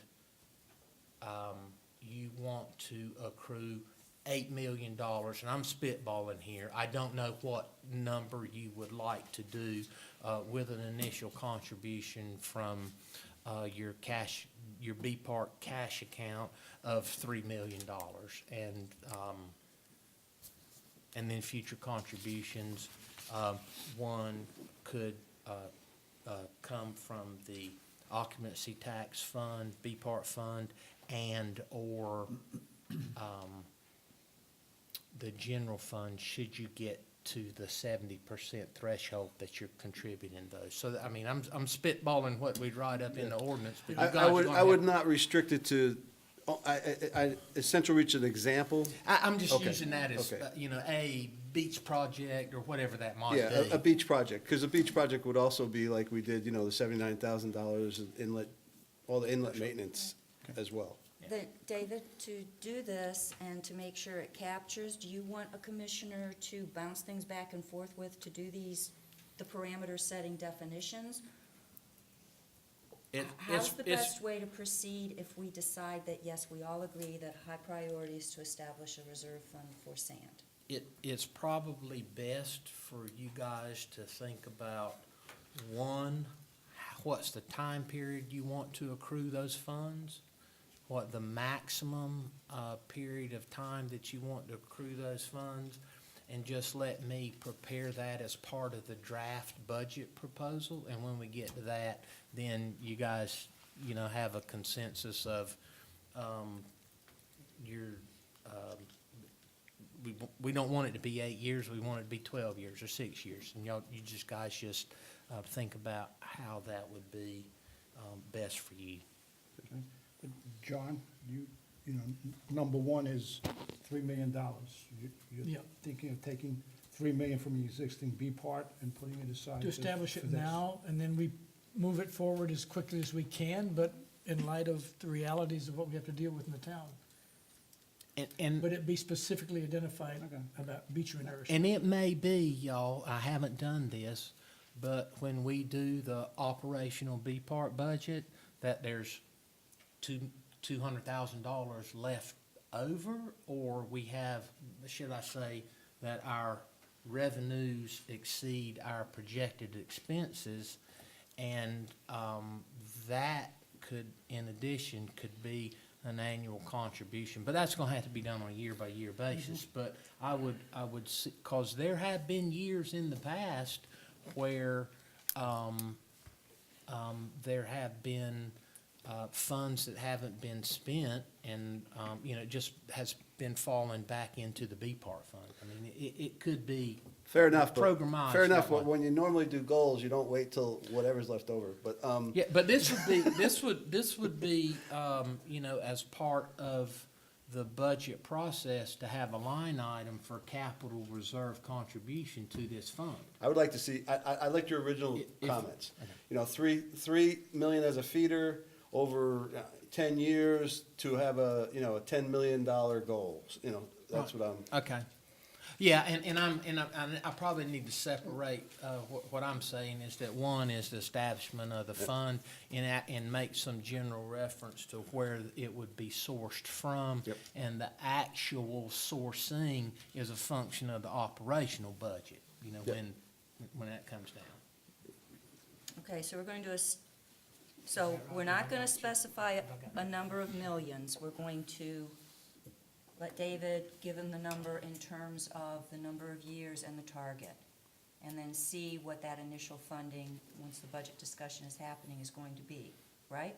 Or was it, we're putting 3 million in at the beginning? At the beginning, I heard 3 million Yeah, at the three- beginning. Yeah, Okay, yeah. I Three's a just- good out number. of the 6 or All right. 7 million. You can start with that. Okay, Is that not subject to future revision by boards? The, future boards, once you put the money in, yes. Could a future But, board? but you can amend the capital reserve fund, and it can actually be amended, let me back up. You can't spend money directly from it. In order to spend money, you gotta put it back in the operational budget. The second piece of it is that it can be amended to use for purposes that it was not Initially initially intended. established for. But that has to be done by formal action of the board and a revision to the resolution or ordinance So establishment. we're not restricting future boards. No, you're not. okay. Okay, So- more the intent. So can we also at this point Al- identify although- what that total dollar amount is? Our expectation? Although, Mike? I put this in, I'm sorry, mine would have did I been, jump No, you didn't, go ahead. mine would have been to have $10 million in the fund 10 years from now, when we expect to have to redo a CRP. Don't- I would think that we could wish to have any amount of money there, but let me ask David, in the past 10 or 15 years, what's a reasonable or feasible amount of money that we could expect the B part fund to grow at annually? I don't know. Yeah. These we are gonna goals. have another- These are goals. Are we gonna right? have another Great Recession is a And question. I know, but Mike, I over, like it to over be, the I next like 10 to be years, reasonable, we've got bills. reachable. I like We've it to got be capital reachable. payments It's gotta being be paid achievable. off. That money can be used to pay the town's expenses, and what is now being taken from B part can be left in B part. And then, I would, there's a lot of that coming. I would like to qualify the answer to, can the capital reserve fund be used for purposes other than which it was originally established? Relative to the existing B part law, the funds that would go into this reserve account that come from occupancy tax would have to be used for the purposes that it was established for. So we're gonna have to track how much Right. the different contributions are. If we go into the excess funds from the general fund, we've just gotta be careful that we keep that accounted for. Just related to B Park, right? Yeah, Yep, that's right. understood. So we good with We're good? 3-10-10? Initial 3 million, at the end of 10 years, we want 10 million? Yep. Okay, we all agree? Sounds reasonable. Okay, David, we gave you that piece that you asked for. Okay? Okay, so we're done with beach inlet funding. See how fast those bullets went there? We're flying. Doing great. Town facility recreational items, these are both mine. I know that as part of the parking, it wasn't reported, but there was discussion about the amount of space near the boat ramp, and also there's been discussion about how the intercoastal down by that boat ramp is starting to get kind of crowded with things and a little bit difficult at times, and you have launches yelling at boaters and kayakers and everything. And there was, I forget who it was, who had mentioned at one point in time to me about, you know, could the boat launch be moved, although it's the county game and fish department, it's not a town of Holden Beach. But would it be worth investigating, the town investigating the possibility of moving the boat launch ramp from under the bridge down further west, maybe, Scotch bonnet?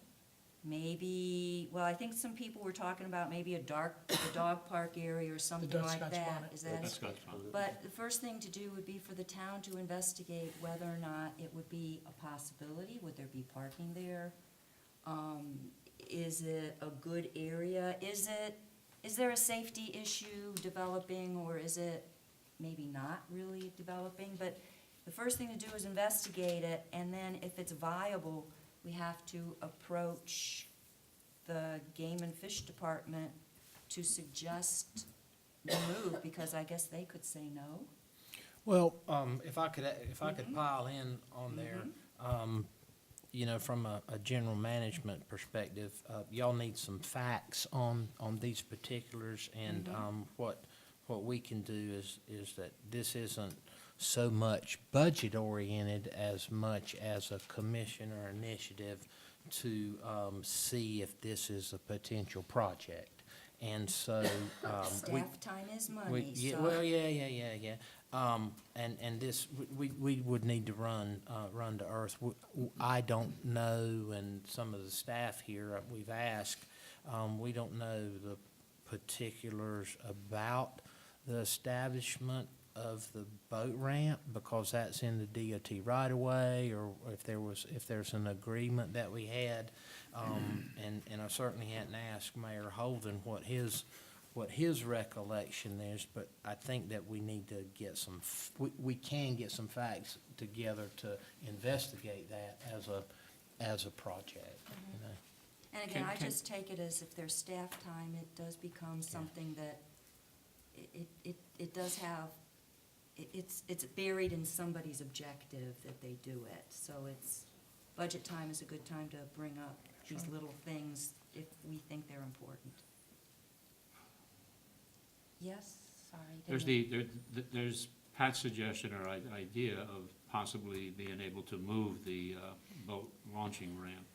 There's the other thing that's combined within the parking recommendations there about looking at Jordan Boulevard to include the area where the folks park their boat trailers, and when the boat trailers and the cars or the trucks and the pickup trucks, to try to make that a little bit more organized down there, rather than people parking every which way in different way, seeing what we can do to try to provide, you know, spaces for the cars and the trailers. I think that falls in the same category, you know, have a staff get a preliminary, Yeah, yeah. yeah. And they're already, you know, being charged to look at that. Okay. And the second one was just something that came up because of something that we've been discussing West End with Tim, and it was just beach access improvements with mats. That if it's if there's a plan to use more mats over the dry sand to help wheelchairs and people who have difficulties walking soft sand to get down closer to the water, if it's already planned that there's gonna be a few more accesses with that, that's fine, doesn't need to be discussed or added. I just don't know if there is a plan to do a bit more of that. I was just gonna give you a budget point from before, and we've added them as we can, and then looking at where they will fit, and we'll have to take a look at that on the staff level as far as where it's appropriate. But just for a budget point, the last ones we ordered, were November of 2015, and, we got them cut into 25-foot sections, and they're $774 each, plus tax at that time. I think we got them on a special that they reached out to us. So they haven't been priced in, but to give you a budget point, just for consideration. Okay.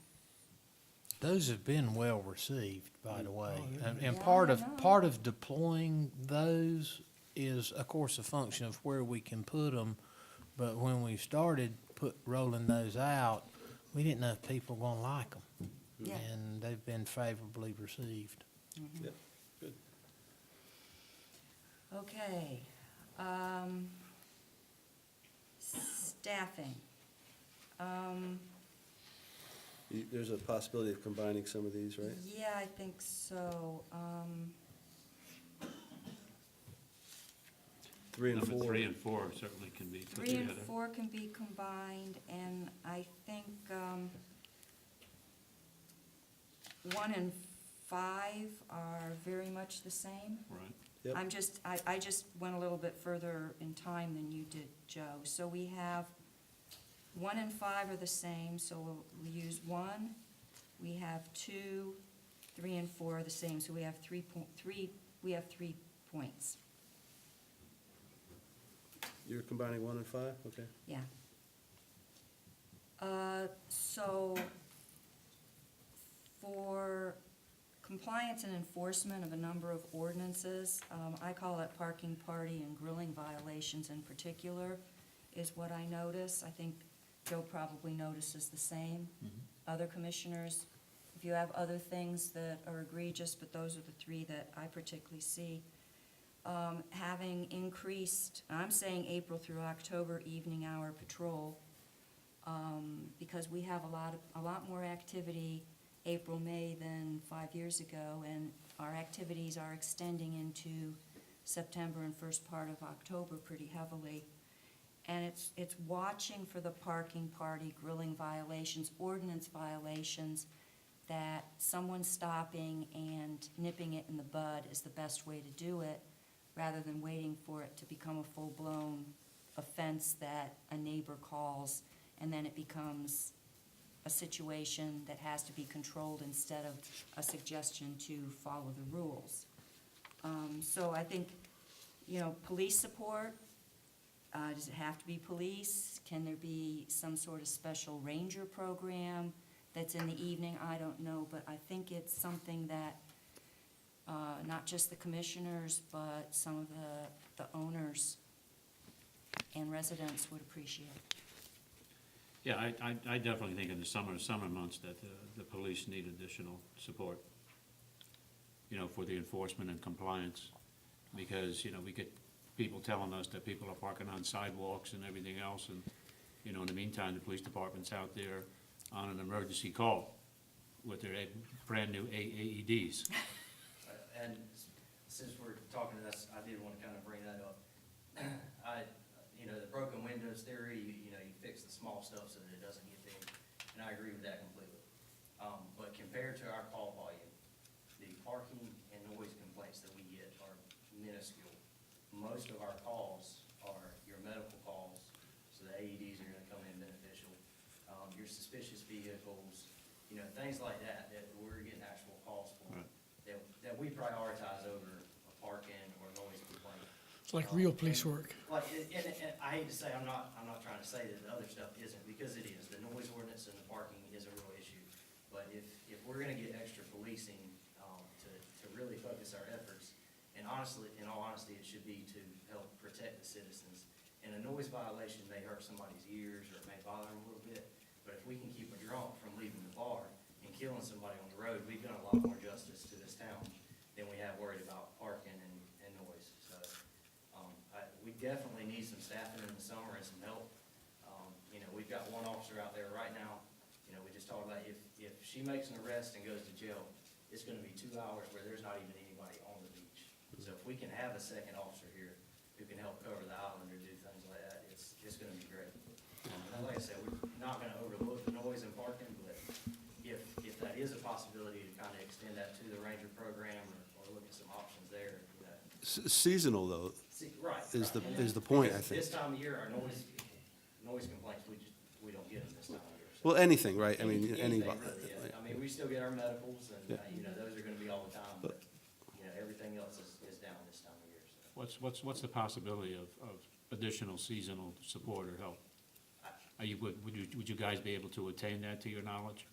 It's, if the funding was there, absolutely, I don't see why we couldn't do seasonal, you know, hiring. Okay. I know other beaches do it, you know, there's a lot that goes into it when you hire an employee like Yeah, that. yeah. You know, of And- course, and they some of this have to stuff is- handle all the insurance, you know, I don't know about any of that stuff. Yeah. But as far as the training and keeping them ready to work, then yes, absolutely. My experience is that some of this stuff is pretty simple, like somebody putting a barbecue underneath the house, and that sounds like something that we wouldn't do, but still it happens. It does. It And happens a and lot. my experience has been that I've gone up to people and say that, you know, do you realize what's happening here? And if the fire department goes by, they're gonna stop and they're gonna talk to you. Oh, we're sorry, we're gonna move it out. And they listen, but they just don't know it, they just don't understand. Or maybe the rental agencies can help us out by, and I'm sure that there's a notice, if I go next door to my neighbor, I guarantee you, he's got a note there, don't put the grill under the house. It's probably got a magnet on the refrigerator. It's in every handout, check in. Yeah, and that, but still, people just sometimes do what they wanna do. So is how to handle the trash. So that's an interesting, I think that's an interesting, seasonal Yeah, police, yeah. and it kind of goes with my, you know, the next one, Beach Ranger Program. I think that was a huge success in my opinion. Yep. And I think we should ramp that up. And I think That's- that affects, That's all Tim, we had nothing to do with the beach ranger. Well, if you remember correctly, I gave a report. Yep. And I believe in that report, I said that I thought that we could do a much better job if we ran 2 shifts, which means last year we had 3 ladies that ran the beach ranger program. If we increased that to 4 and ran 2 shifts, then, I think that we would get a lot more bang for our buck. Because what happened was we had them in the middle of the day, and then the only laps that we had was in the afternoons. If we can run 2 shifts, one in the morning and then one in the afternoon, then I don't know how much they could help with some of the stuff on the road side, but on the ocean side, they could catch a lot of those violations just like they did before. The enforcement method that we used worked very well, and what it basically was a presence. It was basically just a presence and, being consistent. Well, you know, once they learned that we weren't gonna be out there anymore after 3:30 and the shift was over, you know, then they just adjusted their behavior. Right. So I think we can do that. And I'll go ahead and put it out to you now, if you're gonna have an increase, in that program, we are gonna have to have probably the other person, and we're probably going to have another, vehicle to do it with, so that they can, the other thing that we had was, just for information basis, was that it would've been a lot better if they could've went in both directions and then came back by. Because what would happen is that they would have to pass by some folks at least twice before they realized they weren't gonna go away and correct their violation. And we only had, I think, 1 or 2 where we actually had to call for some backup from the police because they just weren't paying attention. But at the same time, you know, by the time you go all the way down there and come all the way back, you know, they had an additional hour and a half to continue on with the violation. But if they're going back and forth, they're gonna pass them twice as many times. Yep. And I think compliance will happen much faster. I agree with that. I mean, behaviors of people today maybe aren't what they were yesterday. I'm not picking on the people of today, but still, what happens, happens. And based on your experience and background that you have and talking with the folks too, I mean, they're telling us something, so we have to respond to that. Okay. My comment, is relative to number one. If you're talking about this April, today's June, January, February, March, April, our current budget only supports, things. July. Currently No, in place, I'm aware when the budget cycle starts. I'm Okay. not saying we can Okay. have this in place this April. Okay. I understand that. Because we could go- budget to up it in July. So Okay. we could at least see Okay. what we can do in the, Okay. Unless we review our latest estimate and we find that we have a way of doing it. How about that? You know, Well, I can tell you right now, your latest estimate's gonna show exactly what we programmed in there, Okay. and we've just got enough to get through starting Memorial Day or the week before Memorial Day through the end of June. It was all a test dummy, and we, you know, I mean, we did the best we could with it. So there's no fluff, there's not gonna be anything hanging around out there for us. yeah. understood. We all know it all starts on Memorial Day, right? That's my experience. Okay, Okay. let's march on. Oh, good. Okay, number 3, Peter, employee compensation review. You want this, Well, I think we combined three We and four. combine 3 and 4. 3 I and mean, 4, to me, that's okay. that's an annual exercise. Nothing else behind that. I just Part of the budget review. want to make sure too, just, that I have an understanding of, you know, I've managed many employees and I've lost a number of good employees too because of the salary structure was not competitive with the areas that they're working in. And that, so I just want to make sure that we have a process in place that reviews the competitive, to make sure that we're competitive with the other areas or the other communities around us. okay? And we do? Yes, sir. Okay, thank you. Okay, we are now to parking. One of my Are favorite. we all pretty much saying the same thing? All 3 bullets? It's basically that we need to put a budget into next year for implementation of additional steps if needed? As needed? Well, you know, if we're gonna, I don't know if there's anything that can come out of any funds, because the B-Part fund has, the funds that were put into it are to help the people that are visiting the island. All right, so can we at least look at if what your committee comes up with, David, if you have go along with some of the recommendations on that, can we use some of those funds to support that? Parking. Parking. So I think we've got, the last meeting we had, you presented, how many, 7?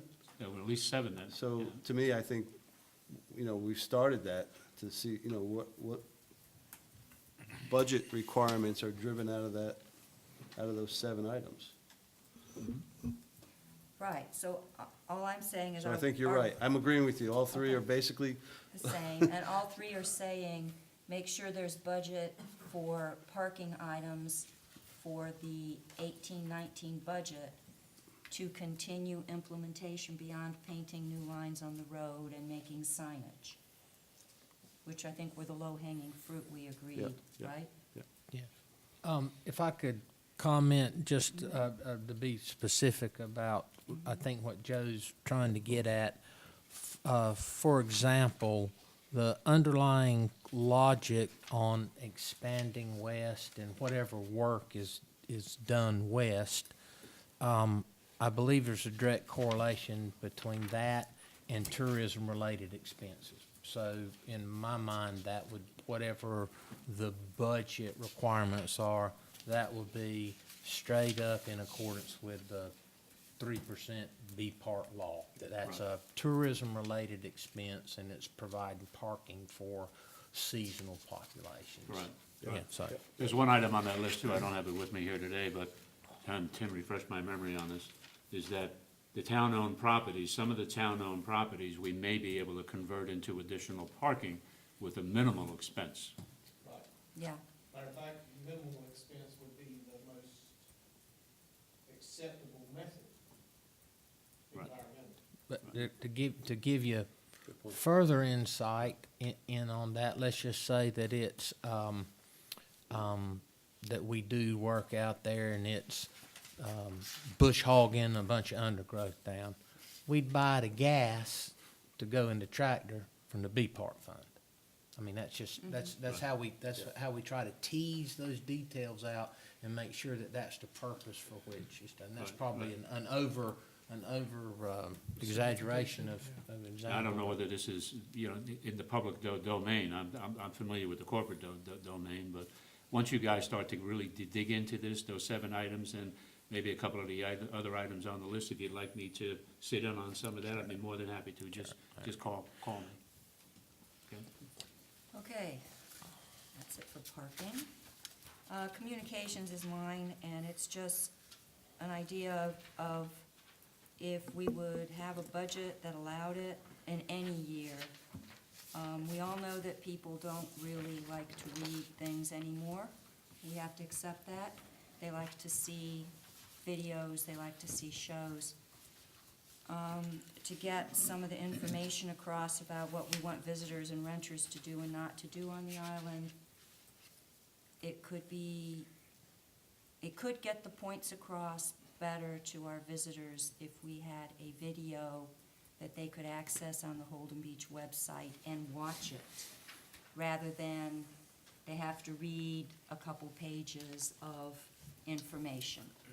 And that is something that costs money to do. It might be, it's a nice to have, but I think it would improve visitor recognition and understanding of what the town is asking of them. What happened to the town TV channel? That would be an avenue to do what you're talking about. It died and it was gonna take about 15 grand to stand it back up, I believe. Oh, are you talking about YouTube? I think he's talking about our YouTube. Oh, the YouTube? Are I'm you talking talking- about The cable had the cable channel. Well, that never had, we didn't have the capability to do videos, that's just bulletins. But we have a YouTube channel that's linked to our, the website, which we used to make videos on. I'm not sure, that's what I thought you were talking about. But channel 2, we have it's live, but you only can put words on. And channel 8, even if it was working, it's the same thing. You didn't have the capability to do videos on it. I think this is probably one to see what it would take in terms of dollars. And again, nobody's gonna say that Holden Beach has to have this to keep functioning. I know from personal experience in business, it made it a lot easier to process visitors at an R&D site, and people seem to really like it a lot better than when we used to give them a booklet and take them to a room and say you can't be released until you have read this. If this is something that the board wants to consider, I would insist that this be a video that's produced professionally, that it's not, Yeah, it has to. that if we're gonna do it, that you put your best foot forward and it's not Wally out there. There's somebody with a handheld video camera and Wally trying to explain why you shouldn't park on the beach, you know, with a kind of a homemade thing, so. But there are different levels of professional. We tried some of those things back in the beginning, and you know, they did what we intended to it. Probably an unintended consequence is some of my employees that participated in that were their, shall we say, acting skills were publicly ridiculed. And I just don't think that we should put the employees in that particular place. They're not trained to do that. And if we wanna do something that's several levels above hillbilly, then we should have, I'm including myself in there, you know. We should have something that's professionally produced. And this is there's PR firms that do this kind of thing, and we can get a price on Totally that as to what it would be. Totally agree. Okay. Solid waste.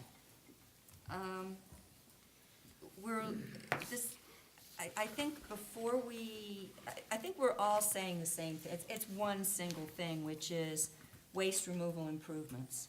We need to have a budget for it. And until we see the presentation, we really can't say much beyond that about what that entails. So after the February commissioners meeting, We'll have a suite of cost options for your consideration. I think it'll be timely, not only service level, but costs that go along with that. And, that'll be timely for inclusion in the budget. Perfect. okay. Sewer system, I think the first three are all saying the same thing. I would like to point out, though, that David raised something after the special meeting or at the Tuesday night meeting, it all rolls into one big meeting to me, that what wasn't factored into everything is the candy cane replacement. What'd you call it, the snorkel? I called it the I've got it Call it the snorkel on mine, snorkel, but. whatever, Okay. whatever. I was so tired at the time, I was calling it the lollipop replacement, so it was sweet, whatever. So, I think that's something else that needs to be factored in, but I don't know, David, whether you're thinking it needs to be in this year's budget, or is it a year later? So I didn't wanna, After follow-up with my staff, we've got to do some more kicking around on it, and it's okay, I think, to parlay that into or I would like to think that we could parlay it and kick the can down, but it may come about as far as a consideration in this sewer fee development exercise that we're gonna have to go through. I need some more time on that one. okay, So 1, 2, and 3, we can combine? right. Yep. And does there need to be discussion about that, or is everybody pretty much? Oh, cool.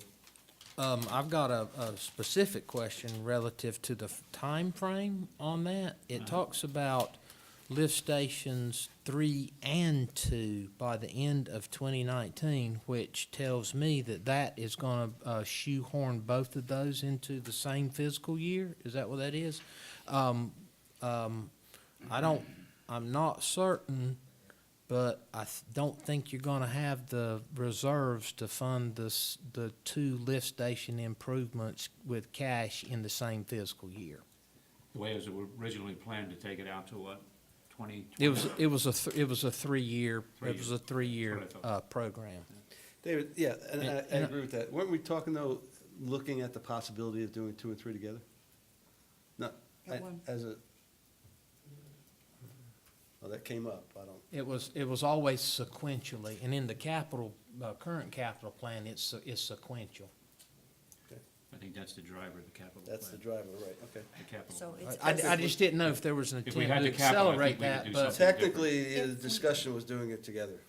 Yeah, but I think you're gonna Fair. have a cash issue. Cash issue. But, I'm not certain of that, but, Okay. right now, today, I think you're gonna have a cash issue.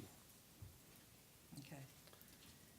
So, I mean, I think it's really about doing it as expeditiously as possible, funding Exactly. allowing. Exactly, Yeah. with whatever Funding resources we allowed. have. Funding allowing, yes.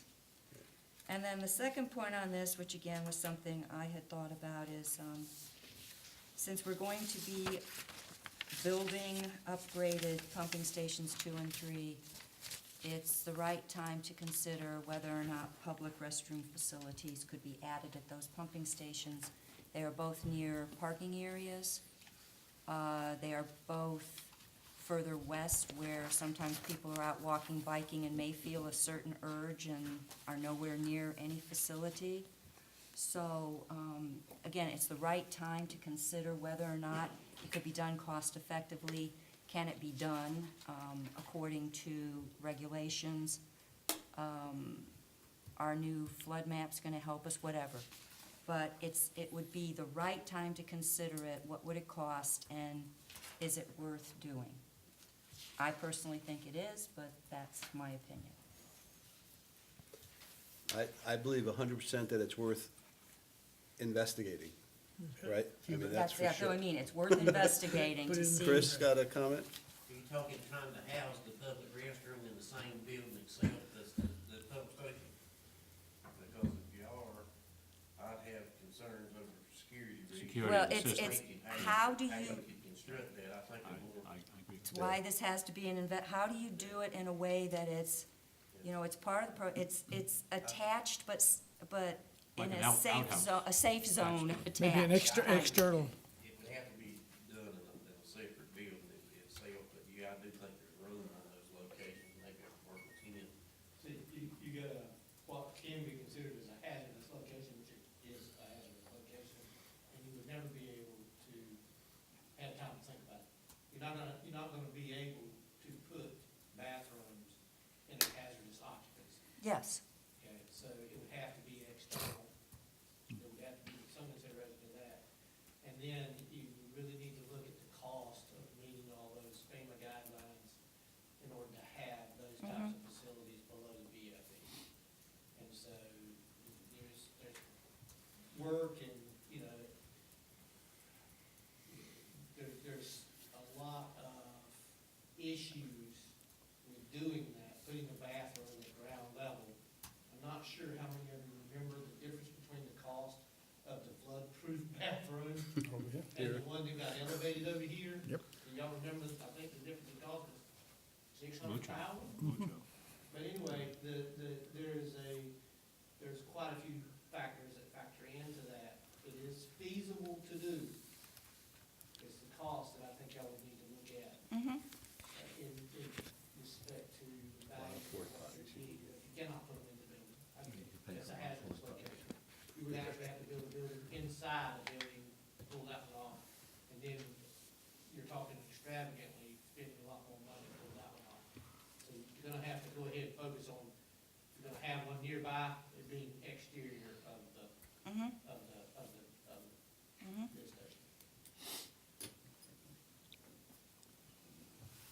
If y'all would like us to proceed with some type of investigatory preliminary assessments, we're gonna have to get some professional design Yep. considerations in there and spend some money that way, because this is a departure from the concept of those lift stations that was approved by the board, that came out of the Citizens Advisory Group. And that's gonna be a change into what level that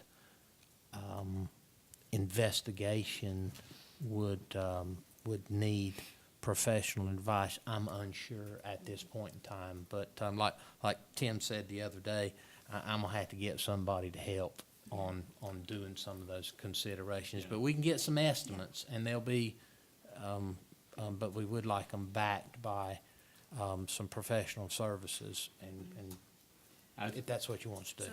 As another idea to that, rather than scrubbing it, is there an area that's somewhere down the west, maybe between those two stations? Because I could kind of see, I wouldn't want people walking around or hanging around a lift station, inviting people to go to these lift stations. Is there an area that maybe we can put like we did out here, a portable?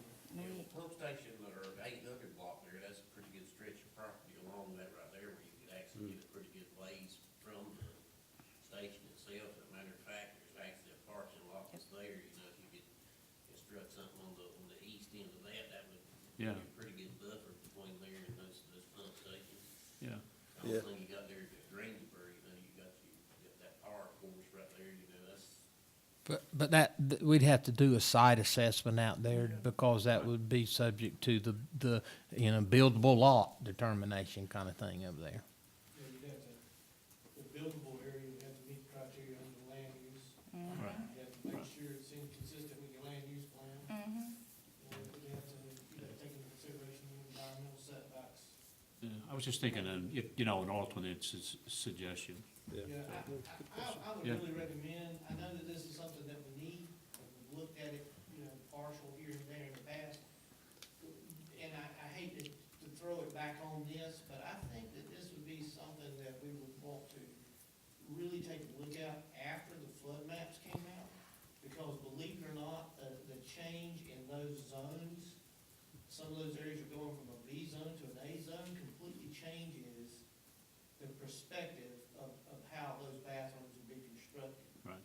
Okay. And it could also, because some of those areas Good point. coming down, could really change, well, it would always affect the cost of it, but it could really also change the feasibility.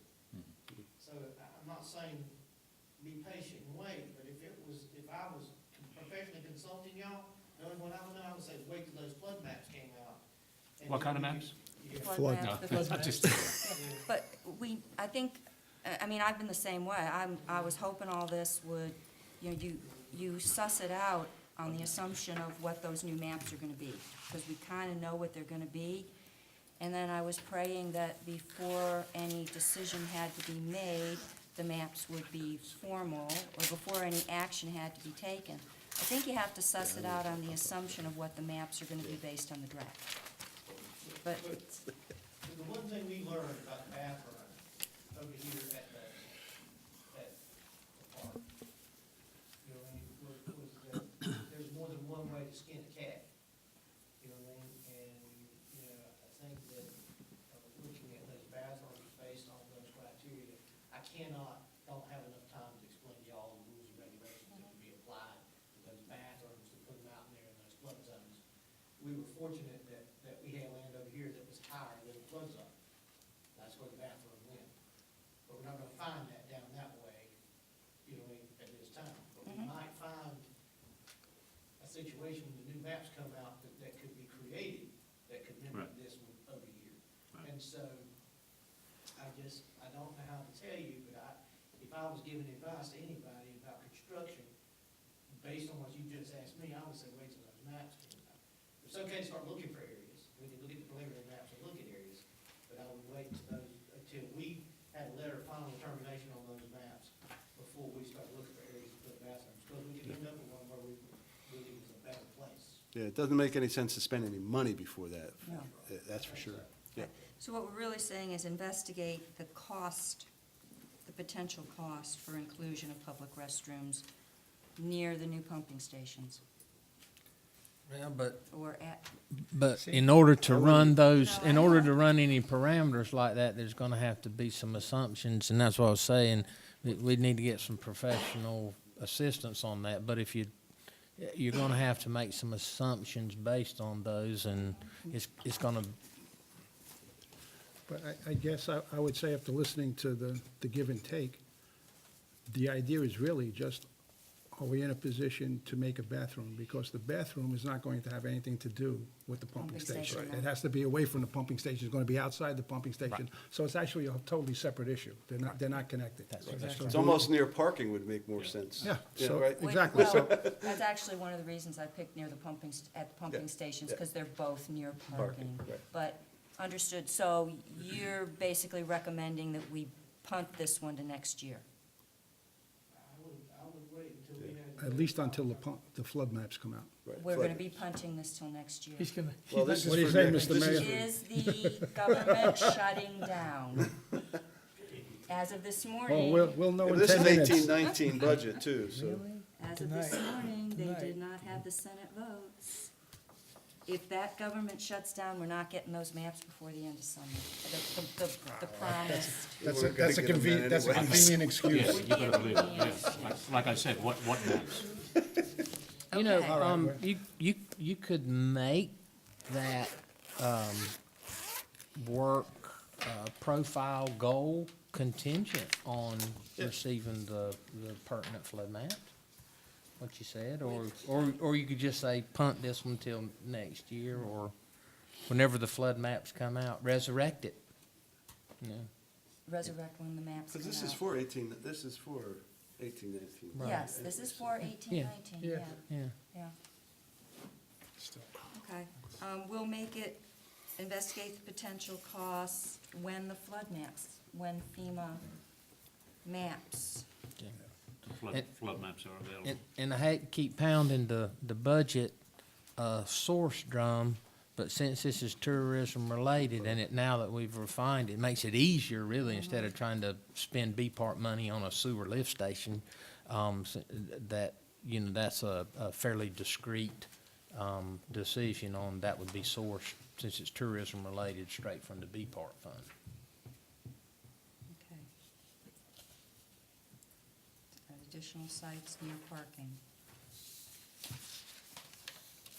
Further west. Okay, so it's really investigate the potential cost of additional restrooms at sites further west near parking, but when the FEMA flood maps are available. So that's what you'll be, Post limit. yeah. And that is it for the budget. That was easy. You didn't think we'd get done. I was worried. Okay, any more discussion? Now, what everybody's gonna have to do, commissioners, is you're gonna have to give 3, 2, 1, 0 Already done. for each point, because some of these were lumped together, and then, We lumped them together. then we will have to somebody has to tally them, and I guess that's probably gonna be like me. you. So, So have you given more thought to our ability to add an agenda item? Well, are we finished with this? yes, All right. Madam Clerk, do we have anything else on the current existing agenda? No, sir. Is there anything else that would like to be, John, listen to me, is there anything else that needs to be discussed?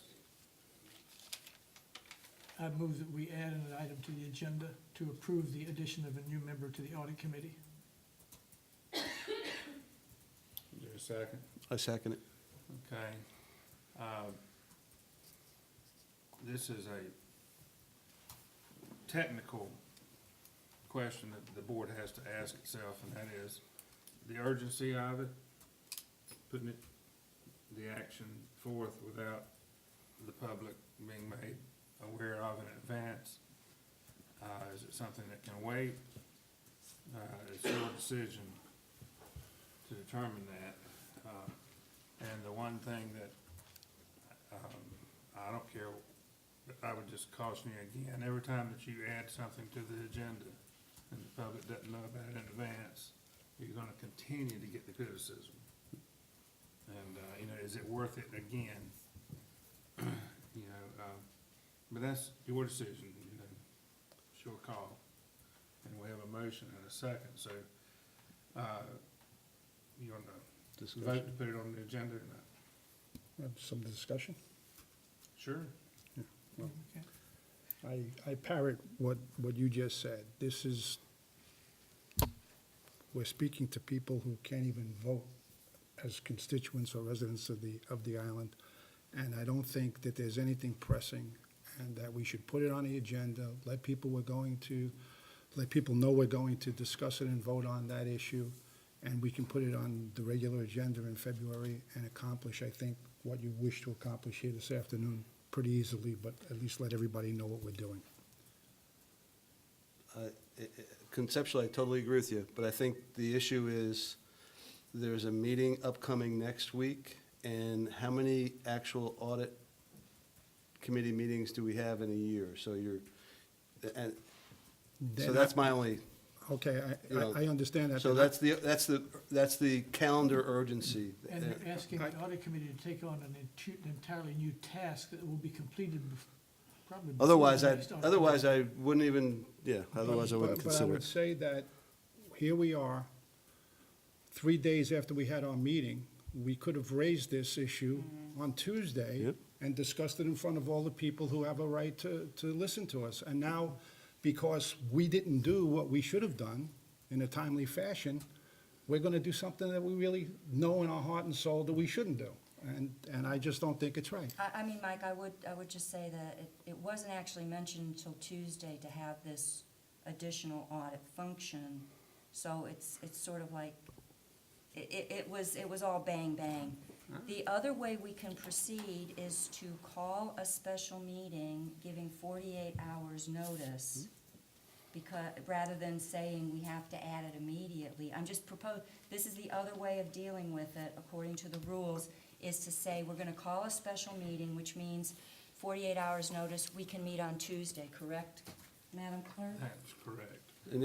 And it's not controversial in my mind, so, Not in the least, it's just that we're in a habit of doing this, and we shouldn't do it. I don't care whether it's simple, or it's complicated, it's contentious, or everybody agrees to it. We should do it always with the people who we supposedly represent, sitting there looking us in the eye.